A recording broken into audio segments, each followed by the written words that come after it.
Sir ये file ना Google drive पे है, मैं इसको डाउनलोड कहाँ से करना?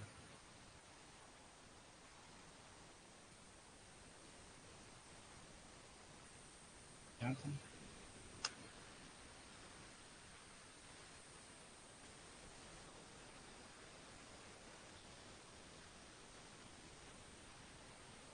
हाँ,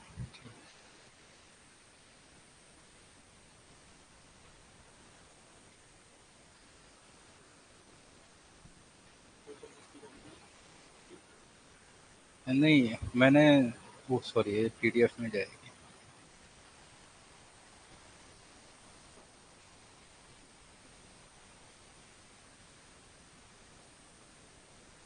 इनेबल एडिटिंग, यही आ गई, ठीक है।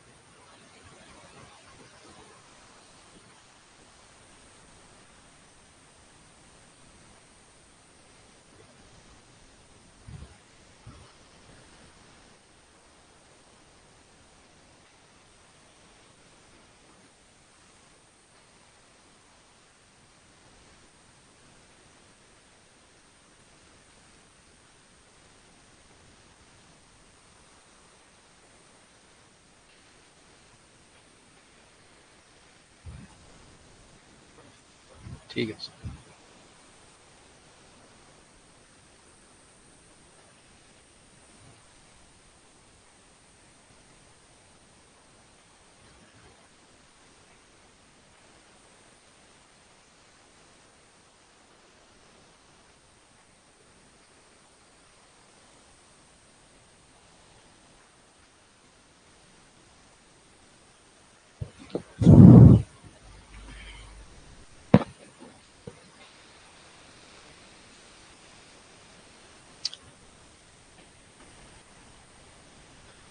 हाँ जी। मानसी, महाजन, करम ढिल्लों, राजन, अमनप्रीत सिंह, परमिंदर कौर, सत श्री अकाल सबको। ये अगर आपको मेरी वॉइस और स्क्रीन आपको ठीक आ रही है, आप प्लीज कमेंट करें सो दैट कि हम इसको शुरू करें।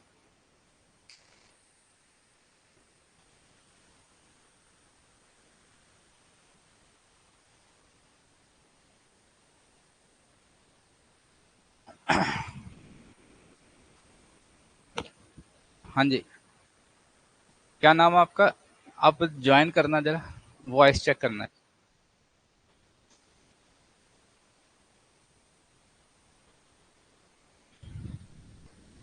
ओके जी, ठीक है जी अमनप्रीत जी। तो शुरू करते हैं जी।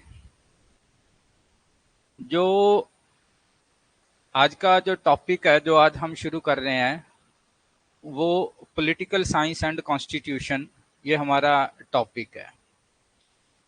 इसमें फिर से अगर मैं थोड़ा सा समझाऊं कि जब हम अप्रोच लेते हैं कि किस तरह से करना किस तरह से नहीं, तो इसको दो पार्ट्स में डिवाइड करके चलना, जैसा बाकी सब्जेक्ट्स को किया है। एक, जब आप क्वेश्चन देखोगे तो वो जनरल नॉलेज, किसी भी सब्जेक्ट की जो जनरल नॉलेज है, जनरल उसका पर्पस है किसी सब्जेक्ट का पढ़ने का जनरल लेवल पे, प्लस इसमें करंट अफेयर आप ऐड करोगे, तब ये जाके कंप्लीट एक जनरल अवेयरनेस बनती है। जनरल जनरल अवेयरनेस, ठीक है।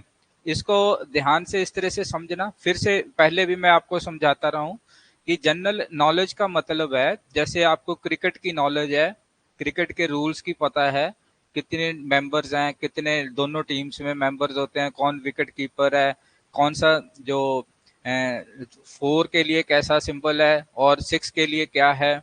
तो ये सारा कुछ जानना, ये जनरल नॉलेज है। और करंट अफेयर है कि इस वक्त कौन सी टीम कौन से रिकॉर्ड बना रही है, कौन सा प्लेयर कौन से ऊपर आ रहा है, ये सारा करंट अफेयर में आ गया। करंट अफेयर आपका जनरली चेंज होता चला जाता है। वो शुरू मतलब जो कल था वो आज करंट अफेयर नहीं रहेगा, आज का करंट अफेयर नया जनरेट हो जाता है, नए रिकॉर्ड्स बन जाते हैं।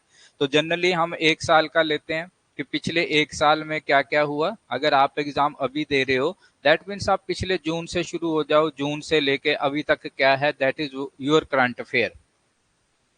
जनरल नॉलेज में अब हम बात करेंगे कि जो कॉन्स्टिट्यूशनल डायनेमिक्स या फ्रेमिंग फ्रेमिंग और एवोल्यूशन इन इंडिया। फर्स्ट जो हमें ये ध्यान रखना है कि कॉन्स्टिट्यूशन की जरूरत क्यों पड़ती है, क्यों पड़ी। कॉन्स्टिट्यूशन है, कुछ रूल्स एंड रेगुलेशंस को कॉन्स्टिट्यूशन कहा जाता है, जिसपे एक कंट्री जो है वो रन करता है। कंट्री में कैसी सरकार होगी, डेमोक्रेटिक है, ऑटोक्रेटिक है, ये सारा कुछ उस कॉन्स्टिट्यूशन के अकॉर्डिंग है। किस पॉइंट पे कितनी अथॉरिटी है, किस पावर, किसको कितनी पावर है, प्राइम मिनिस्टर की क्या पावर है, प्रेसिडेंट की क्या पावर है, ये सारा कुछ उसमें डिफाइन होता है। पार्लियामेंट किस तरह से एक्शन करेगी, किस तरह से रिएक्ट करेगी, किस तरह से उसमें सिलेक्शन होती है, किस तरह से इलेक्शन होती है, ये सारा कुछ पार्ट हमारे इंडियन कॉन्स्टिट्यूशन का पार्ट है। इसको पॉलिटी कहा जाता है, पॉलिटिकल साइंस कहा जाता है। और ये जो टॉपिक है, ये आप किसी भी एग्जाम में चले जाओ, ये एक इम्पॉर्टेंट टॉपिक है, हर जगह पे ये काम आता है। इसको कुछ इजी वे में सबसे पहले हम समझेंगे, जो लेक्चर है आप हमारे साथ बने रहें लास्ट तक, कि ये जो कॉन्स्टिट्यूशन है, 1947 में हम आजाद हुए, तो 1947 के बाद हमें अपना कॉन्स्टिट्यूशन कुछ बनाना पड़ा। पर 1947 के पहले भी क्या कोई कॉन्स्टिट्यूशन था? हाँ, 1947 के पहले भी ब्रिटिश इंडियन कॉन्स्टिट्यूशन था। तो उसमें हायर अथॉरिटी कौन सी थी? अभी हायर अथॉरिटी कौन है? इस वक्त हायर अथॉरिटी है प्रेसिडेंट ऑफ इंडिया। और तब हायर अथॉरिटी कौन थी? जो किंग और queen of British empire, Britain के जो किंग है या क्वीन है, वो उस वक्त हायरस्ट अथॉरिटी थी। और जो भारत को संविधान है, वो कहाँ पे रूल्स एंड रेगुलेशन कहाँ पे पास होते थे? वो ब्रिटेन की असेंबली में पास होते थे। ओके, उस वक्त हमारी पोजीशन क्या थी? उस वक्त हमारी पोजीशन थी सबजुगेट। सबजुगेट एक वर्ड होता है जिसको आप कह सकते हो गुलाम। हम गुलाम थे उस वक्त। सबजुगेट का मतलब है गुलाम। गुलाम का मतलब कि हमारी अपनी से नहीं है, हमारी अपनी से नहीं है, हमसे जो कहा जा रहा है हमें करना पड़ता है। पर इस वक्त जो रिपब्लिक इंडिया में हमारी पोजीशन क्या है? We are the king. जो प्रजा है वो किंग है। प्राइम मिनिस्टर को कौन चुनता है? हम लोग चुनते हैं। प्रेसिडेंट कौन है? जो हमसे चुना गया है वो ही प्रेसिडेंट है। वो किनको जवाब दे हैं? वो हमें जवाब दे हैं। 5 साल बाद अगर गवर्नमेंट, कोई प्राइम मिनिस्टर है, वो जनता को लगता है कि वो ठीक काम नहीं कर रहा, तो दैट मीन्स उसको हटा दिया जाता है। कौन हटाता है? जनता हटाती है। तो ये प्रोविजन सारा किस में आया है? कॉन्स्टिट्यूशन में आया है। अब फ्रेमिंग या एवोल्यूशन और एंड फ्रेमिंग इन इंडिया, ये कॉन्स्टिट्यूशनल डायनेमिक्स है। एवोल्यूशन का मतलब क्या है? एवोल्यूशन मतलब आप इस तरह से समझें कि ये ऐसा नहीं है कि एक दिन बैठे और इसको बना दिया गया, कि एक दिन बैठे हैं हम, वो ये कॉन्स्टिट्यूशन इस तरह से बनेगा, ये रूल्स हैं, ये रेगुलेशन है, ये बना दिया गया है। नहीं, एवोल्यूशन का मतलब कि किसी पॉइंट से ये स्टार्ट हुआ था, उस स्टार्टिंग के बाद फिर धीरे धीरे उसमें कुछ इम्प्रूवमेंट्स लाते चले गए, इवॉल्व होता चला गया। और फिर 1947 जब आजादी हुई, उसके बाद एक कमेटी बनी। कमेटी के बाद अब जो कॉन्स्टिट्यूशन लागू हुआ वो 26 जैन 1950 को लागू हो गया। तो ये तो हमें पता है। पर 1950 के बाद भी क्या वही कॉन्स्टिट्यूशन है? नहीं, उसमें बहुत सारे अमेंडमेंट्स हो चुके हैं। उन अमेंडमेंट्स का प्रोविजन भी उसमें है। दैट मीन्स उसका जो बेसिक स्वरूप है, जो बेसिक फॉर्म है, वो नहीं बदली जा सकती। पर उसके में अमेंडमेंट्स, जो टाइम की रिक्वायरमेंट्स हैं, अलग अलग टाइम की रिक्वायरमेंट्स हैं, वो उसमें की जाती हैं। तो ये अब है। अब जो कॉन्स्टिट्यूशन जो है, उसके लिए एक कॉन्स्टिट्यूएंट असेंबली जो थी वो फ्रेम की गई। पर ये कॉन्स्टिट्यूएंट असेंबली कब फ्रेम की गई? ये ब्रिटिश टाइम में ही कॉन्स्टिट्यूएंट असेंबली फ्रेम कर दी गई। कॉन्स्टिट्यूएंट असेंबली ब्रिटिश टाइम, अभी ब्रिटिश गवर्नमेंट गई नहीं है। इसका मतलब जो ये 1946 में अभी तो भारत के आजाद होने की कोई बात नहीं ना है कि हो सकता हो नहीं हो, ये उन पे डिपेंड कर रहा था। पर उस वक्त भी भारत में एक कॉन्स्टिट्यूशनल स्ट्रक्चर की जरूरत पड़ रही थी उस भारत में। तो इसमें अब कॉन्स्टिट्यूंट असेंबली को 3 साल, ये याद रखना, ये जो पॉइंट्स मैं नोट करता जा रहा हूं ये पीडीएफ है, पीडीएफ से ही ये कुछ पॉइंट्स हैं, ये आएंगे 3 साल, लगभग 3 साल, 3 साल लगे, 3 इयर्स। कई बार इसको एग्जैक्ट में भी पूछा जाता है कि 2 इयर्स 11 मंथ्स एंड 18 डेज लगे हैं, इन पे क्वेश्चन आता है। ये क्वेश्चन के पॉइंट्स हैं जो आपको पता होने चाहिए कि इसको, ये एक पूरा मतलब जो कॉन्स्टिट्यूशनल असेंबली थी उसको बनाया गया, और उसने जो 2 साल 11 महीने 18 दिन, आप 3 साल कह सकते हो, इसको बनाया गया। ठीक है, तो इसमें कितने सेशन, इस असेंबली ने इस दौरान 11 सेशंस प्रोड्यूस बैठे, मतलब सेशन का मतलब है मीटिंग्स हुई हैं 11 सेशंस। और अगर आप वर्किंग डेज लोगे, 11 सेशन में वर्किंग डेज लगे 165 डेज, 165 डेज जो उस उन सेशंस में एग्जैक्ट में लगे हैं। और इन 165 डेज में 114 डेज तो बिल्कुल उनके ऊपर डिस्कशन की गई है, हर एक टॉपिक पे बड़ी डिटेल में डिस्कशन की गई, और जो भी उस डिस्कशन में एक वर्ड बोला गया, उस वर्ड को रिकॉर्ड किया गया, लिखा गया, वो आज पूरे का पूरा वॉल्यूम्स जो है वो हमें मिलते हैं।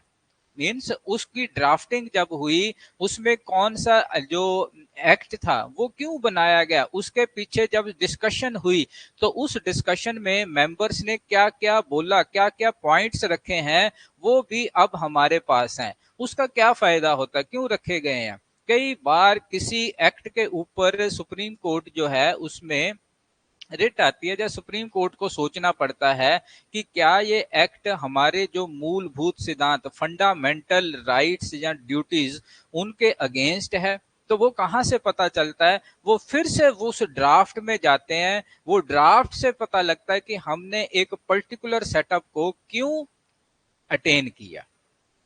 मतलब वो जो बनाने के आज जो संविधान कॉन्स्टिट्यूशन बना हुआ है, उससे पहले भी जो पॉइंट से डिस्कस किए गए, इसीलिए इसको एवोल्यूशन कहा गया। एवोल्यूशन कि ऐसा नहीं कि किसी ने कहा कि एक प्रेसिडेंट होना चाहिए या इतने 543 हमारे मेंबर्स उसमें होने चाहिए, एक राज्यसभा होगी, एक लोकसभा होगी, ऐसी बैठ के नहीं, उनके पीछे क्यों बनाया गया, क्या थिंकिंग थी, उन सब को भी रिकॉर्ड में रखा गया है, उसी से आगे चलती है।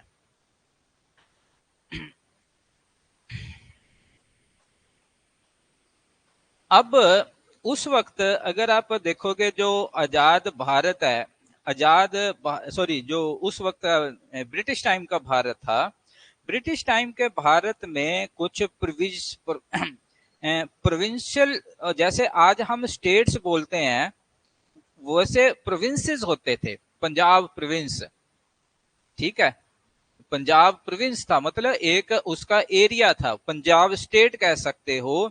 तो वहां से एक अरेंजमेंट किया गया, 292 मेंबर्स थे जो प्रोविंशियल लेजिस्लेटिव असेंबली से सिलेक्ट किए गए। अब आप इन पॉइंट्स को समझो, ये थोड़ा हिस्टोरिकल पॉइंट्स हैं। आज भी हम एक मेंबर ऑफ लेजिस्लेटिव असेंबली, किसी भी स्टेट की एक लेजिस्लेटिव असेंबली बनती है तो उसका एक चीफ मिनिस्टर बनता है, चूज किया जाता है। उसी तरीके से तब भी प्रोविंशियल लेजिस्लेटिव असेंबली थी, उनसे 292 मेंबर्स को लिया गया।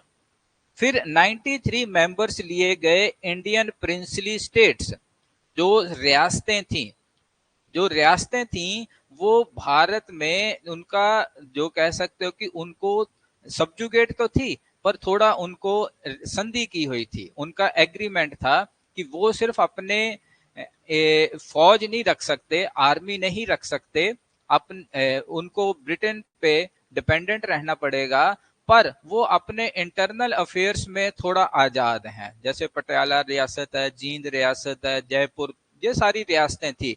तो 93 मेंबर वहां से लिए गए और 4 मेंबर्स जो थे वो representing chief commissioners provinces, 4 member वो लिए गए। टोटल 389 मेंबर उसमें थे। तो ये क्वेश्चन है, टोटल मेंबर जो थे असेंबली में ये 389 मेंबर्स थे, पर अभी तो आजादी हुई नहीं है। तो इसमें जो आज का पाकिस्तान है, पाकिस्तान के भी मेंबर थे, जो मुस्लिम मेंबर थे और जो इंडिया के मेंबर्स थे, दोनों इकट्ठे ही थे। पर जब माउंटबेटन, ये ध्यान रखना, जब 1947 जून 1947 जून 3, कब माउंटबेटन ने सोचा, मतलब ब्रिटेन गवर्नमेंट ने कब सोचा आजादी का, जून 3 1947 में, कि पार्टीशन को आउटलाइन किया जाए। पार्टीशन, एक इस्लामिक स्टेट बनेगी, एक दूसरा इंडिया बनेगा। तो उस वक्त इस असेंबली को 2 पार्ट्स में कर दिया गया। इस एक असेंबली को बोला गया assembly, constitutional assembly of Pakistan, एक असेंबली को बोला गया कॉन्स्टिट्यूशनल असेंबली ऑफ इंडिया। तो अब जब इंडियन असेंबली बनी तो टोटल कितने थे, 389 थे।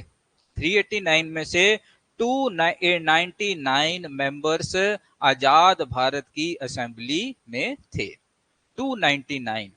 अब आप इस तरह से समझ सकते हो कि किसी एक स्टेट ने हमारा कॉन्स्टिट्यूशन नहीं बनाया कि सिर्फ पंजाब से आगे या गुजरात से आगे, पूरे प्रोविंसेस से, यानी पूरे इंडिया को रिप्रेजेंट करते हुए लोग थे। तो उनमें से ये तो कंबाइंड हो गए। अब 299 जो है इंडियन कॉन्स्टिट्यूशन असेंबली में आ गए। ठीक है जी। तो अब जो भी है, कोई ये नहीं कह सकता कि हमसे नहीं पूछा गया कि संविधान ऐसा होना चाहिए या नहीं होना चाहिए। सभी से पूछा गया और सभी ने जो उस वक्त था, जो भी डिसाइड हुआ वो सभी की सहमति से ही हुआ। ठीक है। कई बार आज की डेट में हम ये कहते हैं कि यार ये तो कॉन्स्टिट्यूशन है, ये उतना अच्छा नहीं है, ये नहीं है, उसमें कुछ लूप होल्स हैं। तो उसमें अमेंडमेंट्स के प्रोविजन भी इसमें रखे गए हैं, पर आप ये नहीं कह सकते कि ये बिना सोचे विचारे बनाया गया है। इस तरह से ये अब 299 मेंबर्स आ गए यहाँ पे। अब इसके आगे बात करते हैं कि cabinet mission plan. Europe, Britain, Britain, France, ये यूरोप के देश हैं और यूरोप उस वक्त वर्ल्ड वार में फंसा हुआ था। एक तरफ ब्रिटेन, अमेरिका और फ्रांस, ये कंट्रीज थे और उनके जो फ्रेंड कंट्रीज हैं वो सारे थे। दूसरी तरफ जर्मनी, इटली, जापान, ये थे। तो उस वर्ल्ड वार में जो ब्रिटेन की जो है उस वक्त हालत ऐसी हो गई थी कि अब वो ब्रिटेन अपने भारत को कंट्रोल में नहीं रख सकता था। ठीक है। भारत में एक इंडियन नेशनल आर्मी क्रिएट की गई थी सुभाष चंद्र बोस ने। उस आर्मी ने म्यांमार, जिसको आज बर्मा जो म्यांमार कहा जाता, उस साइड से इम्फॉल में अटैक किया था, मतलब इंडिया में एंटर किए थे। उस वक्त कहा जाता है कि जो चाहे ब्रिटेन गवर्नमेंट जो थी वो जीती, म्यांमार को जीती, बाद में वो यहाँ पे भी जीती, इम्फॉल में भी, पर उस वक्त उनके जो आर्मी लॉस था इंडियंस की तरफ से, इंडियन नेशनल आर्मी की तरफ से, वो बहुत ज्यादा हो गया था। इंडियन नेशनल आर्मी की तरफ से बहुत ज्यादा लॉस हुआ था। तो उससे लगभग ये कहा जाता, रफली कोई इसका वो तो है नहीं, कि लगभग उन्होंने पता नहीं कितने 50,000 लोग ब्रिटेन के मार दिए थे, आर्मी के मार दिए थे, इस तरह से। तो उस वक्त जो ब्रिटेन को ये सेंस हो गई थी कि वो काउंटिंग में थोड़े हैं, इतने लोगों को कंट्रोल करना मुश्किल है, तो उन्होंने फिर मई 995 में एक पॉलिसी इंडियन की कि इनका एक अलग से ड्राफ्ट, कॉन्स्टिट्यूशन ड्राफ्ट किया जाए, आजाद नहीं किया जाए, आजाद नहीं, इसीलिए 1946 में बना ना कि कॉन्स्टिट्यूशन ड्राफ्ट कमेटी 1946 में आई है। अभी आजादी की बात नहीं हो रही, वो उन्होंने कि इनको कंट्रोल करने के लिए कुछ ऐसा कॉन्स्टिट्यूशन बना दिया जाए जिसमें ये अपनी बातें अपने करते रहेंगे पर हमारे अंडर रहेंगे। ओके, तो इसमें जो भारत का जो क्वेस्ट था इंडिपेंडेंस का, वो भी तो थी, क्वेस्ट होती है प्यास की, इंडिपेंडेंस चाहिए हमें, वो इसमें ध्यान रखना। ब्रिटिश कैबिनेट मिनिस्टर है Lord Pethick Lawrence, Stafford Cripps and A V Alexander, इनका एक कैबिनेट मिशन बना। तो ये कैबिनेट मिशन प्लान हो रही है। तो 1 नंबर लॉर्ड पैथिक लॉरेंस, और दूसरे नंबर पे Stafford Cripps, and 3rd number पे एवी अलेक्जेंडर। तो उनका जो मिशन था, उन्होंने मई 1946 में एक फ्रेमवर्क, कॉन्स्टिट्यूशनल फ्रेमवर्क स्टार्ट किया कि अब हम यहाँ पे कुछ कह सकते हैं मार्च से लेके मई तक कुछ भी इंडिया के कॉन्स्टिट्यूशन पे बात करें। तो उसमें वो सारे के सारे मेंबर जो हमने ऊपर देखे हैं ना, कितने मेंबर, टोटल 389 मेंबर कर लिए थे, उन सबको इकट्ठा कर लिया गया, वो मेंबर्स इलेक्ट कर लिए गए। तो उन्होंने को अब काम दे दिया गया कि आप कॉन्स्टिट्यूशन ऑफ इंडिया बनाओ। पर मीनवाइल क्या हुआ कि भारत की आजादी की बात हो गई, ब्रिटेन गवर्नमेंट ने ये लॉ पास कर दिया कि अब भारत को आजाद कर दिया जाएगा, इंडिपेंडेंट कर दिया जाएगा। साथ में ही भारत की डिवीजन कर दी गई, टुकड़े कर दिए गए। तो इस तरह से जो मुस्लिम पार्ट था वो उधर चला गया, इस्लामिक, और भारत का जो पार्ट है वो अलग रह गया। तो कॉन्स्टिट्यूशन असेंबली में लगभग 299 मेंबर्स रह गए। अगस्त 24 1946 इसमें in term national government allow कर दी गई। अब याद रखना 1947 15 अगस्त 1947 में आजाद होना है, पर उससे लगभग 1 साल पहले एक इंटरिम नेशनल गवर्नमेंट कि भारत की गवर्नमेंट अनाउंस कर दी गई है। ठीक, तो उसके बाद is led by Pandit Nehru और 11 एडिशनल मेंबर थे जिनमें 3 मुस्लिम थे। तो मुस्लिम लीग चाहती नहीं थी कि वो गवर्नमेंट में पार्टिसिपेट करे। तो जितने सारे member, all members in term, वो थे vice Roy executive council, vice Roy Mountbatten उनकी काउंसिल में थे, मतलब अभी उनका ही हेड है, पर अभी ट्रांसफॉर्मेशन हो रही है। तो ये याद रखना, पंडित जवाहरलाल नेहरू को उस वक्त vice president of the council का जो टाइटल था उनके पास, जैसे आज हम कह सकते हैं प्राइम मिनिस्टर, बाद में वो प्राइम मिनिस्टर बने हैं, एक राष्ट्रपति है एक प्राइम मिनिस्टर है। तो वह राष्ट्रपति की जगह आप कह लो वाइस रॉय, जो ब्रिटेन की तरफ से थे, और उनकी तरफ से जो गवर्नमेंट, इन टर्म गवर्नमेंट थी, उसमें पंडित जवाहरलाल नेहरू का नाम आता है। तो इस तरह से ये ट्रांजिशनिंग होती है 1946 से 1947 में ट्रांजिशनिंग।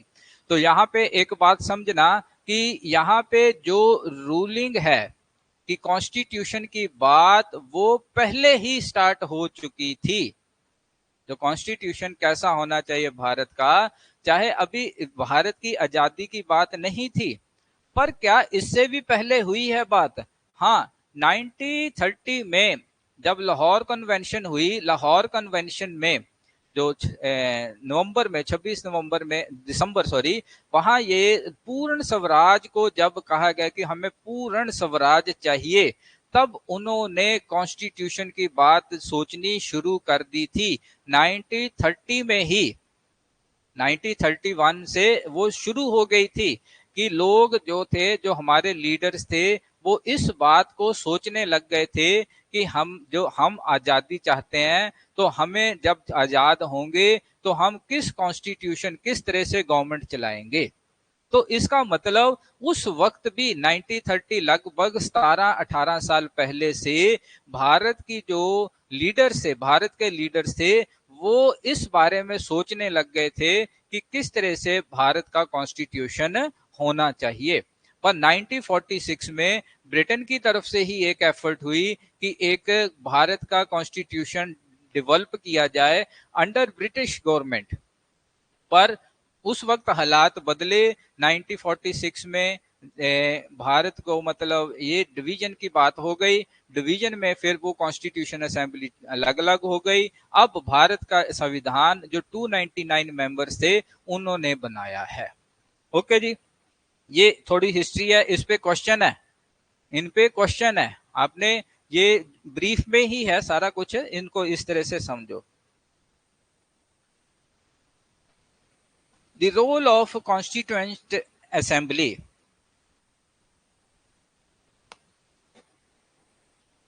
ये जो मेंबर थे 299 मेंबर्स में, एक तो 93 प्रोविंस 93 मेंबर्स तो सीधे वहां से ही थे। 389 में जो मेंबर कहां से आए थे, जो रियासतें थी उनसे आए थे। पर बाकी मेंबर जो थे वो इलेक्टेड बाय पीपल था, लोगों द्वारा इलेक्ट किए गए थे, वोटिंग होती थी, वोटिंग से वो इलेक्ट किए गए थे। तो इसमें जो मेन नाम भारत की असेंबली, कॉन्स्टिट्यूशन असेंबली में डॉक्टर राजेंद्र प्रसाद, वो उस कॉन्स्टिट्यूशन असेंबली के हेड थे, बी आर अम्बेडकर नहीं थे। ये कई बार क्वेश्चन आता है कौन हेड था कॉन्स्टिट्यूशन।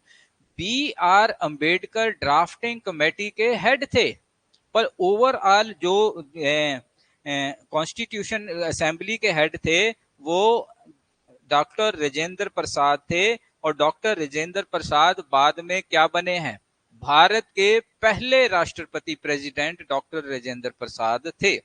इसके अलावा सरदार पटेल भी उसमें थे। ये सभी के सभी आप लगा लो ये लॉ से रिलेटेड है, इनकी स्टडी लॉ में हुई है, सरदार पटेल की भी। सरदार पटेल बाद में भारत के पहले गृह मंत्री हुए हैं। मौलाना अबुल कलाम आजाद, ये मौलाना अबुल कलाम आजाद भारत की पार्टीशनिंग के अगेंस्ट थे। वो नहीं चाहते थे कि on the basis of religion Bharat की पार्टीशनिंग हो, वो चाहते थे कि एज इट इज रहे और कोई सोल्यूशन निकल जाए। पर जब पार्टीशनिंग हो गई, जिन्ना ने अलग कंट्री ले लिया है, तो मौलाना अबुल कलाम आजाद भारत में ही रहे, ये कांग्रेस के लीडर थे। मौलाना अब्दुल कलाम आजाद हमारे पहले एजुकेशन मिनिस्टर हुए हैं, ये फर्स्ट एजुकेशन मिनिस्टर हैं। इनके ऊपर आप जब फर्स्ट के क्वेश्चन आते हैं ना, फर्स्ट होम मिनिस्टर हमारे कौन थे, सरदार पटेल। फर्स्ट हमारे ये लगा लो प्रेसिडेंट कौन थे, राजेंद्र प्रसाद। फिर इसी तरह से श्यामा प्रसाद मुखर्जी, ये सारे इनमें की फिगर्स हैं। एंग्लो इंडियन कम्युनिटी, आज आपको नहीं पता लगेगा कि एंग्लो क्या होता है। एंग्लो, आपने डीएवी स्कूल्स के बारे में सुना होगा, डीएवी। हाँ जी, डीएवी स्कूल्स के कामनी सैनी, ओके जी, डीएवी स्कूल सुना है, डीएवी कॉलेजेस हैं। डीएवी की फुल फॉर्म क्या है?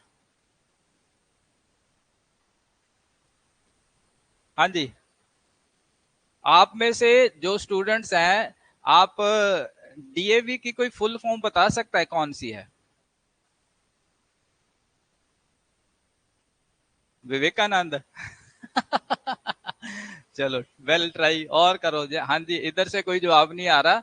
अगर किसी को पता है वो डीएवी के बारे में बताएं, मैं आपके रिप्लाई की वेट करता हूं, उसके बाद आगे चलते हैं।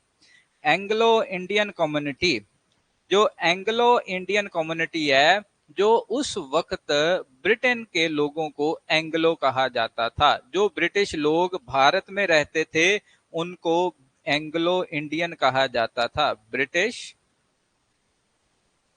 इंडियन जो भारत में रहते थे, तो उनकी तरफ से जो रिप्रेजेंटेशन थी। हाँ जी, एक रिप्लाई आया, किसका आया है, राजन, वेरी गुड। दयानंद एंग्लो वैदिक विद्यालय है वो। उनका पर्पस क्या था कि जो वो चाहते थे, ये खुले थे कि वैदिक एजुकेशन भी मिले लोगों को, जो हमारे प्राचीन वैदिक एजुकेशन है, और साथ के साथ लोग सिर्फ वैदिक एजुकेशन पे ही ना रहें, वो साथ की साथ एंग्लो मतलब ब्रिटिश की जो साइंटिफिक स्टडी है उसको भी अप्रोच करें। तो इसलिए उन दोनों को मिक्स करके दयानंद एंग्लो वैदिक विद्यालय बने थे। ओके। हरेंद्र कुमार मुखर्जी ये क्रिश्चियन फिगर थे, इन्होंने माइनॉरिटीज कमेटी को चेयर किया। तो ये उस वक्त एंग्लो इंडियन के अलावा जो भारतीय क्रिश्चियन लोगों थे उनको रिप्रेजेंटेशन दे रहे थे हरेंद्र कुमार मुखर्जी। डॉक्टर सच्चिदानंद सिन्हा, ये जब कॉन्स्टिट्यूशन असेंबली हुई तो उनके, जब कॉन्स्टिट्यूशनल असेंबली शुरू होती है, कोई भी असेंबली भारत में या किसी में, ये एक रूल है कि एक जब असेंबली तो उसको कोई ना कोई प्रेजाइड करता है, प्रेसिडेंट। तो उनके इनिशियल प्रेसिडेंट जो थे डॉक्टर सच्चिदानंद सिन्हा, तो लेटर उनके बाद जो हमारे डॉक्टर राजेंद्र प्रसाद थे वो क्या बने, president. And doctor B R Ambedkar appointed as chairman of drafting committee. Chairman doctor B R Ambedkar chairman थे कमेटी के। तो इसमें अब कई बार ना ये आता है कि डॉक्टर बी आर अंबेडकर का नाम ही क्यों प्रोमिनेंटली लिया जाता है। कमेटी है ना, कमेटी के हेड तो कोई और हैं, डॉक्टर राजेंद्र प्रसाद का नाम नहीं लिया जाता, आपने कभी सुना भी नहीं होगा। और डॉक्टर सच्चिदानंद सिन्हा, इनका नाम भी नहीं लिया जाता। चलो ये तो इनिशियल लेवल पे प्रिजाइड किया, पर डॉक्टर बी आर अम्बेडकर को ही प्रोमिनेंटली क्यों कहा जाता है, उसका रीजन है जब ये कमेटी चली तो जो एक्टिवली पार्टिसिपेशन हुई वो सिर्फ और सिर्फ डॉक्टर बी आर अम्बेडकर की थी, एक्टिव पार्टिसिपेशन। समझ रहे हो ना, एक हेड है डॉक्टर राजेंद्र प्रसाद है, हमारे सरदार पटेल हैं, वो पॉलिटिकल आदमी थे, उनके पास और भी उस वक्त बहुत काम था, क्योंकि उस वक्त भारत एक टर्मोइल से गुजर रहा था, इमीडिएटली दंगे हो गए थे। कितने लोग मारे हैं? हाँ जी, इंडिया और पाकिस्तान ने मिलके अपने कितने लोग मार दिए है? कुछ नहीं, 10 लाख, 10 लाख या 10 मिलियन जो भी है, इतने लोग मारे हैं, 10 लाख मारे हैं, 10 लाख लोग मारे। कहते इतने वर्ल्ड वार 2 हुई हैं, उतने इतने लोग नहीं मरे, इन्होंने आपस में ही लड़ पिड़ के मार दिए। उस वक्त हालात इतने खराब हो गए थे। कभी आप अमृतसर जाओ, अमृतसर में गोल्डन टेम्पल जाओगे ना, गोल्डन टेम्पल से थोड़ी दूर, आधा किलोमीटर के लगभग 200-400 मीटर के ऊपर ही एक तो जलियांवाला बाग है, एक म्यूजियम है, म्यूजियम जो पार्टीशन के ऊपर ही बना हुआ है। पार्टीशन में क्या हालात थे, पार्टीशन में कैसे कत्लेआम हुआ, उस वक्त लोग क्या थे, वो पूरे का पूरा म्यूजियम आप देखोगे तो आपको पता लगेगा कि उस वक्त कितना टर्मोइल था, टर्मोइल, उथल पुथल कितनी ज्यादा थी, किस तरह से लोग मरे हैं। अभी तक हिस्ट्री में राजा बदल जाता है, एक राजा हार गया दूसरा आ जाएगा, पर प्रजा कभी बदली थी? प्रजा कभी नहीं बदलती, वही है, एक राजा अभी आया, जैसे आज कहेंगे कि मान लीजिए chief minister prime minister Modi हैं, अगर कोई चेंज हो गया तो कोई और आ जाएगा, पर प्रजा तो नहीं ना बदली। पर उस वक्त फर्स्ट टाइम हिस्ट्री में ऐसा हुआ कि प्रजा जो थी मतलब उनकी अदला बदली हुई। और ये एक बहुत मतलब जो उधर से लोग आए हैं या इधर से लोग उधर गए हैं, उनके हालात बड़े वर्ष हुए और उनको कई दशक लगे, मतलब डिकेड्स लगे वापस अपना बिजनेस स्टैंड करने में, वापस उस हालात में पहुंचने में।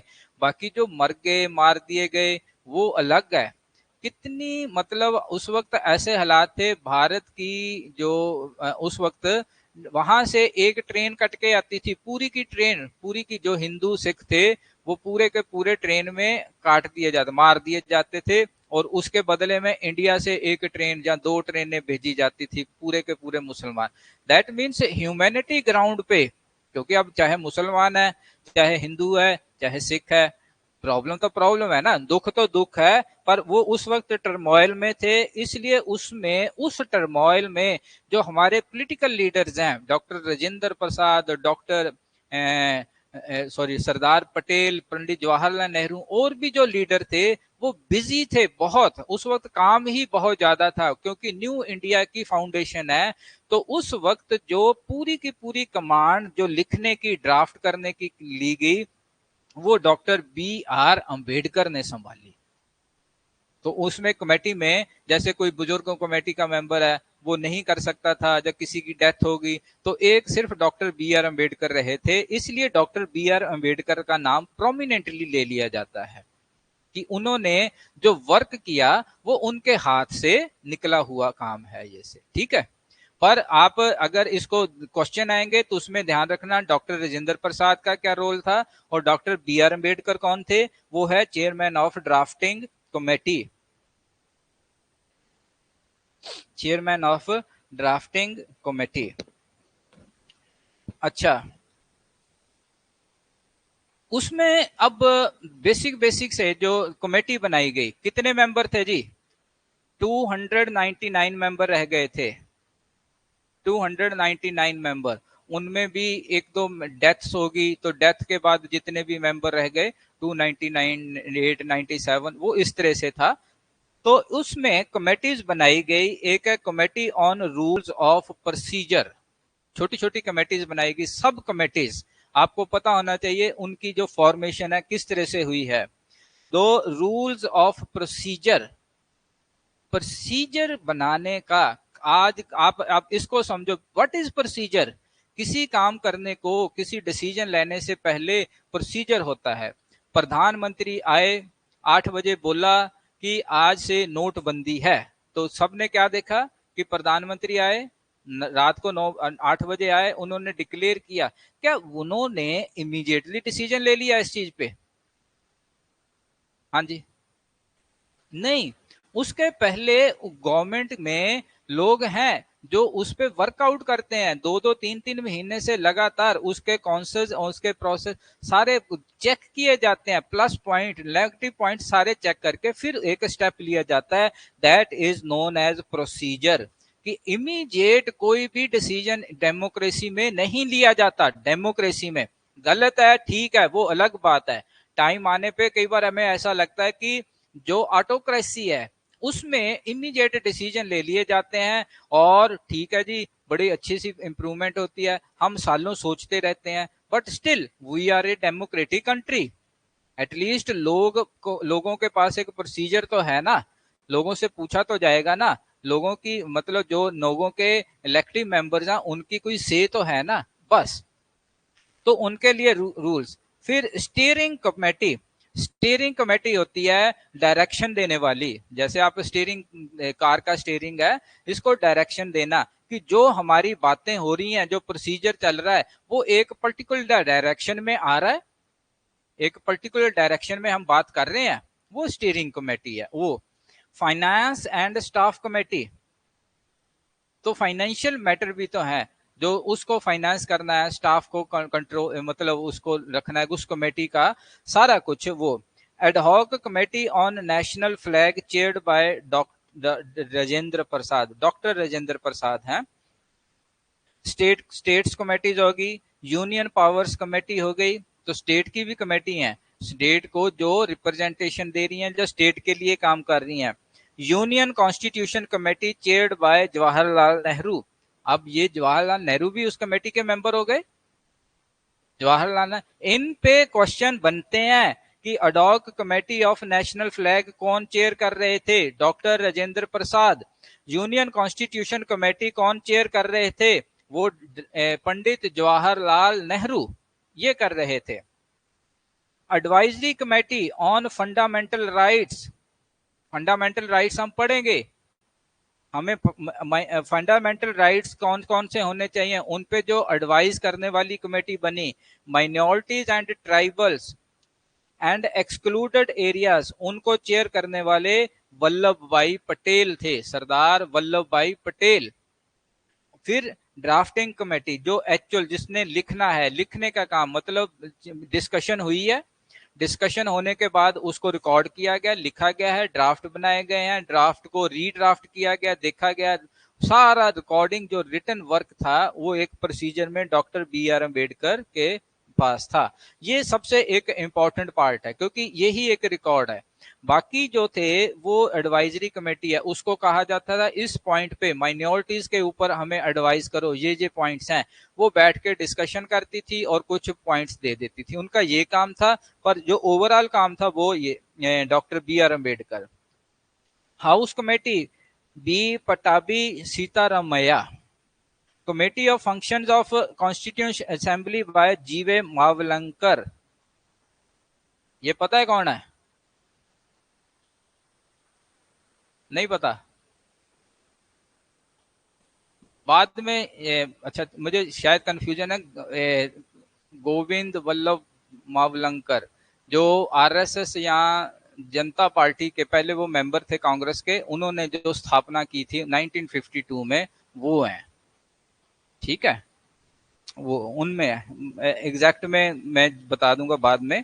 Okay, minority sub committee H C Mukherjee, fundamental right sub committee J B Kripalani, north east frontier tribal areas Assam included partially excluded area sub committee by Govind Gopinath Bardoloi, Gopinath Bardoloi. ये नाम आपने नोट करने हैं, नोट करके इन पे क्वेश्चंस हैं, छोटे छोटे पॉइंट्स हैं। ठीक, तो आपको अब इस चीज की सेंस होने लगी है कि भाई एक कमेटी बन रही है, कमेटी में ये मेंबर हैं, उनकी सब कमेटीज हैं, और ये अब यहाँ पे इवॉल्विंग गवर्नेंस की बात हो रही है। अब इवॉल्विंग गवर्नेंस आपको फिर से समझाएं। इवॉल्विंग का मतलब हम लोग इवॉल्व हुए हैं, इवोल्यूशन थ्योरी है ना। इस वक्त हमारे जो ह्यूमंस की थ्योरी है वो कौन सी है? Evolution theory. जितने भी जीव हैं सबसे पहले वो कहाँ पे थे? वो सिंगल सेल थे। कहाँ पे पैदा हुए? पानी में पैदा हुए। सिंगल सेल से मल्टी सेल हुए, मछलियां हुई, मछलियों से फिर वो जीव पैदा हुए जो समुन्द्र में और पानी में और धरती पे दोनों जगह रहते थे, फिर उनसे इवॉल्व हुए। एवोल्यूशन थ्योरी किसने दी है? ये डार्विन ने दी है। डार्विन, डार्विन थ्योरी है। ठीक है, तो उसने, उसका बड़ा मजाक उड़ाया गया उस वक्त, उसकी शक्ल भी बंदर जैसी थी, और उसने थ्योरी भी ये दी कि बंदर हमारा, बंदर कौन है? जो मोंकी चिंपांजी है ना, चिंपैंजी, बंदर भी नहीं, बंदरों में चिंपैंजी, हमारी दादी दादी दादी की दादी, पीछे चलते जाओ लाखों साल पहले, और आज के चिंपांजी की दादी की दादी दादी की दादी दोनों सगी बहनें थी लाखों साल पहले दोनों सगी बहनें थी। तो उससे पहले सेम था। एक जो जीन्स की कुछ ऐसी म्यूटेशन हुई, ह्यूमंस में वो डेवलपमेंट हुई, एक की म्यूटेशन इस तरह से हुई, वो चिंपैंजीज में डेवलपमेंट हुई। पहले नहीं माना गया, पर आज की डेट में जब डीएनए आए, अब डीएनए पुराने टाइम में नहीं, 200 साल पहले नहीं, आज डीएनए पे खोज हुई है, तो उस जो उसने बातें की थी उसको साइंस ने एग्री किया है। पर उसको जो धर्म है, धार्मिक लोग हैं, वो नहीं एक्सेप्ट करते। हर धर्म जो है वो उसके अगेंस्ट है, क्योंकि हर धर्म की एक अपनी थ्योरी है कि इंसान इस तरह से बना, डायरेक्टली गॉड ने बनाया, जो जैसे भी जो उनकी मान्यता है। पर उनसे उसकी जो अपोजिट कोई ऐसे क्लू तो नहीं दे सके, पर उसको जैसे क्या होता है, जैसे भारत में उस चैप्टर को ऑब्सोलीट कर दिया गया, बाहर निकाल दिया गया। अमेरिका में जब क्रिश्चियंस आए थे, उन्होंने भी डार्विन थ्योरी बाहर कर दी। मुस्लिम जो है, जहां पे मुस्लिम आते हैं, वो मुसलमान भी जो उस चैप्टर को बाहर कर देते हैं, बाहर कर देते हैं। बीजेपी गवर्नमेंट आई तो थोड़ा हम कह सकते हैं हिंदू ओरिएंटेड, इसने भी बाहर कर दिया। वो आपकी पहले 10th क्लास के चैप्टर में डार्विन थ्योरी होती थी, पर अब लगभग ये 2-3 साल हो गए वो चैप्टर ही खत्म है। पर हमारे खत्म करने से कुछ नहीं होता, उस पे रिसर्चेस जो हो रही हैं वो इसी एविडेंसेस पे हो रही हैं कि एवोल्यूशन हुई थी, एवोल्यूशन हुई थी। वो साइंस की है, वो डे बाय डे कुछ ना कुछ नई चीज निकाल देते हैं, और ये चाहते हैं कि हम पढ़े ना तो चलो भूल जाएंगे, पर नहीं, ऐसा नहीं। जो साइंस है वो पढ़ रहे हैं लोग, जो स्टूडेंट है, एक भी साइंटिस्ट निकल जाए साइंटिफिक, और उसके 100 स्टूडेंट हैं, 100 में से 99 धार्मिक हो, एक साइंटिस्ट हो, वो सबको हिला जाता है।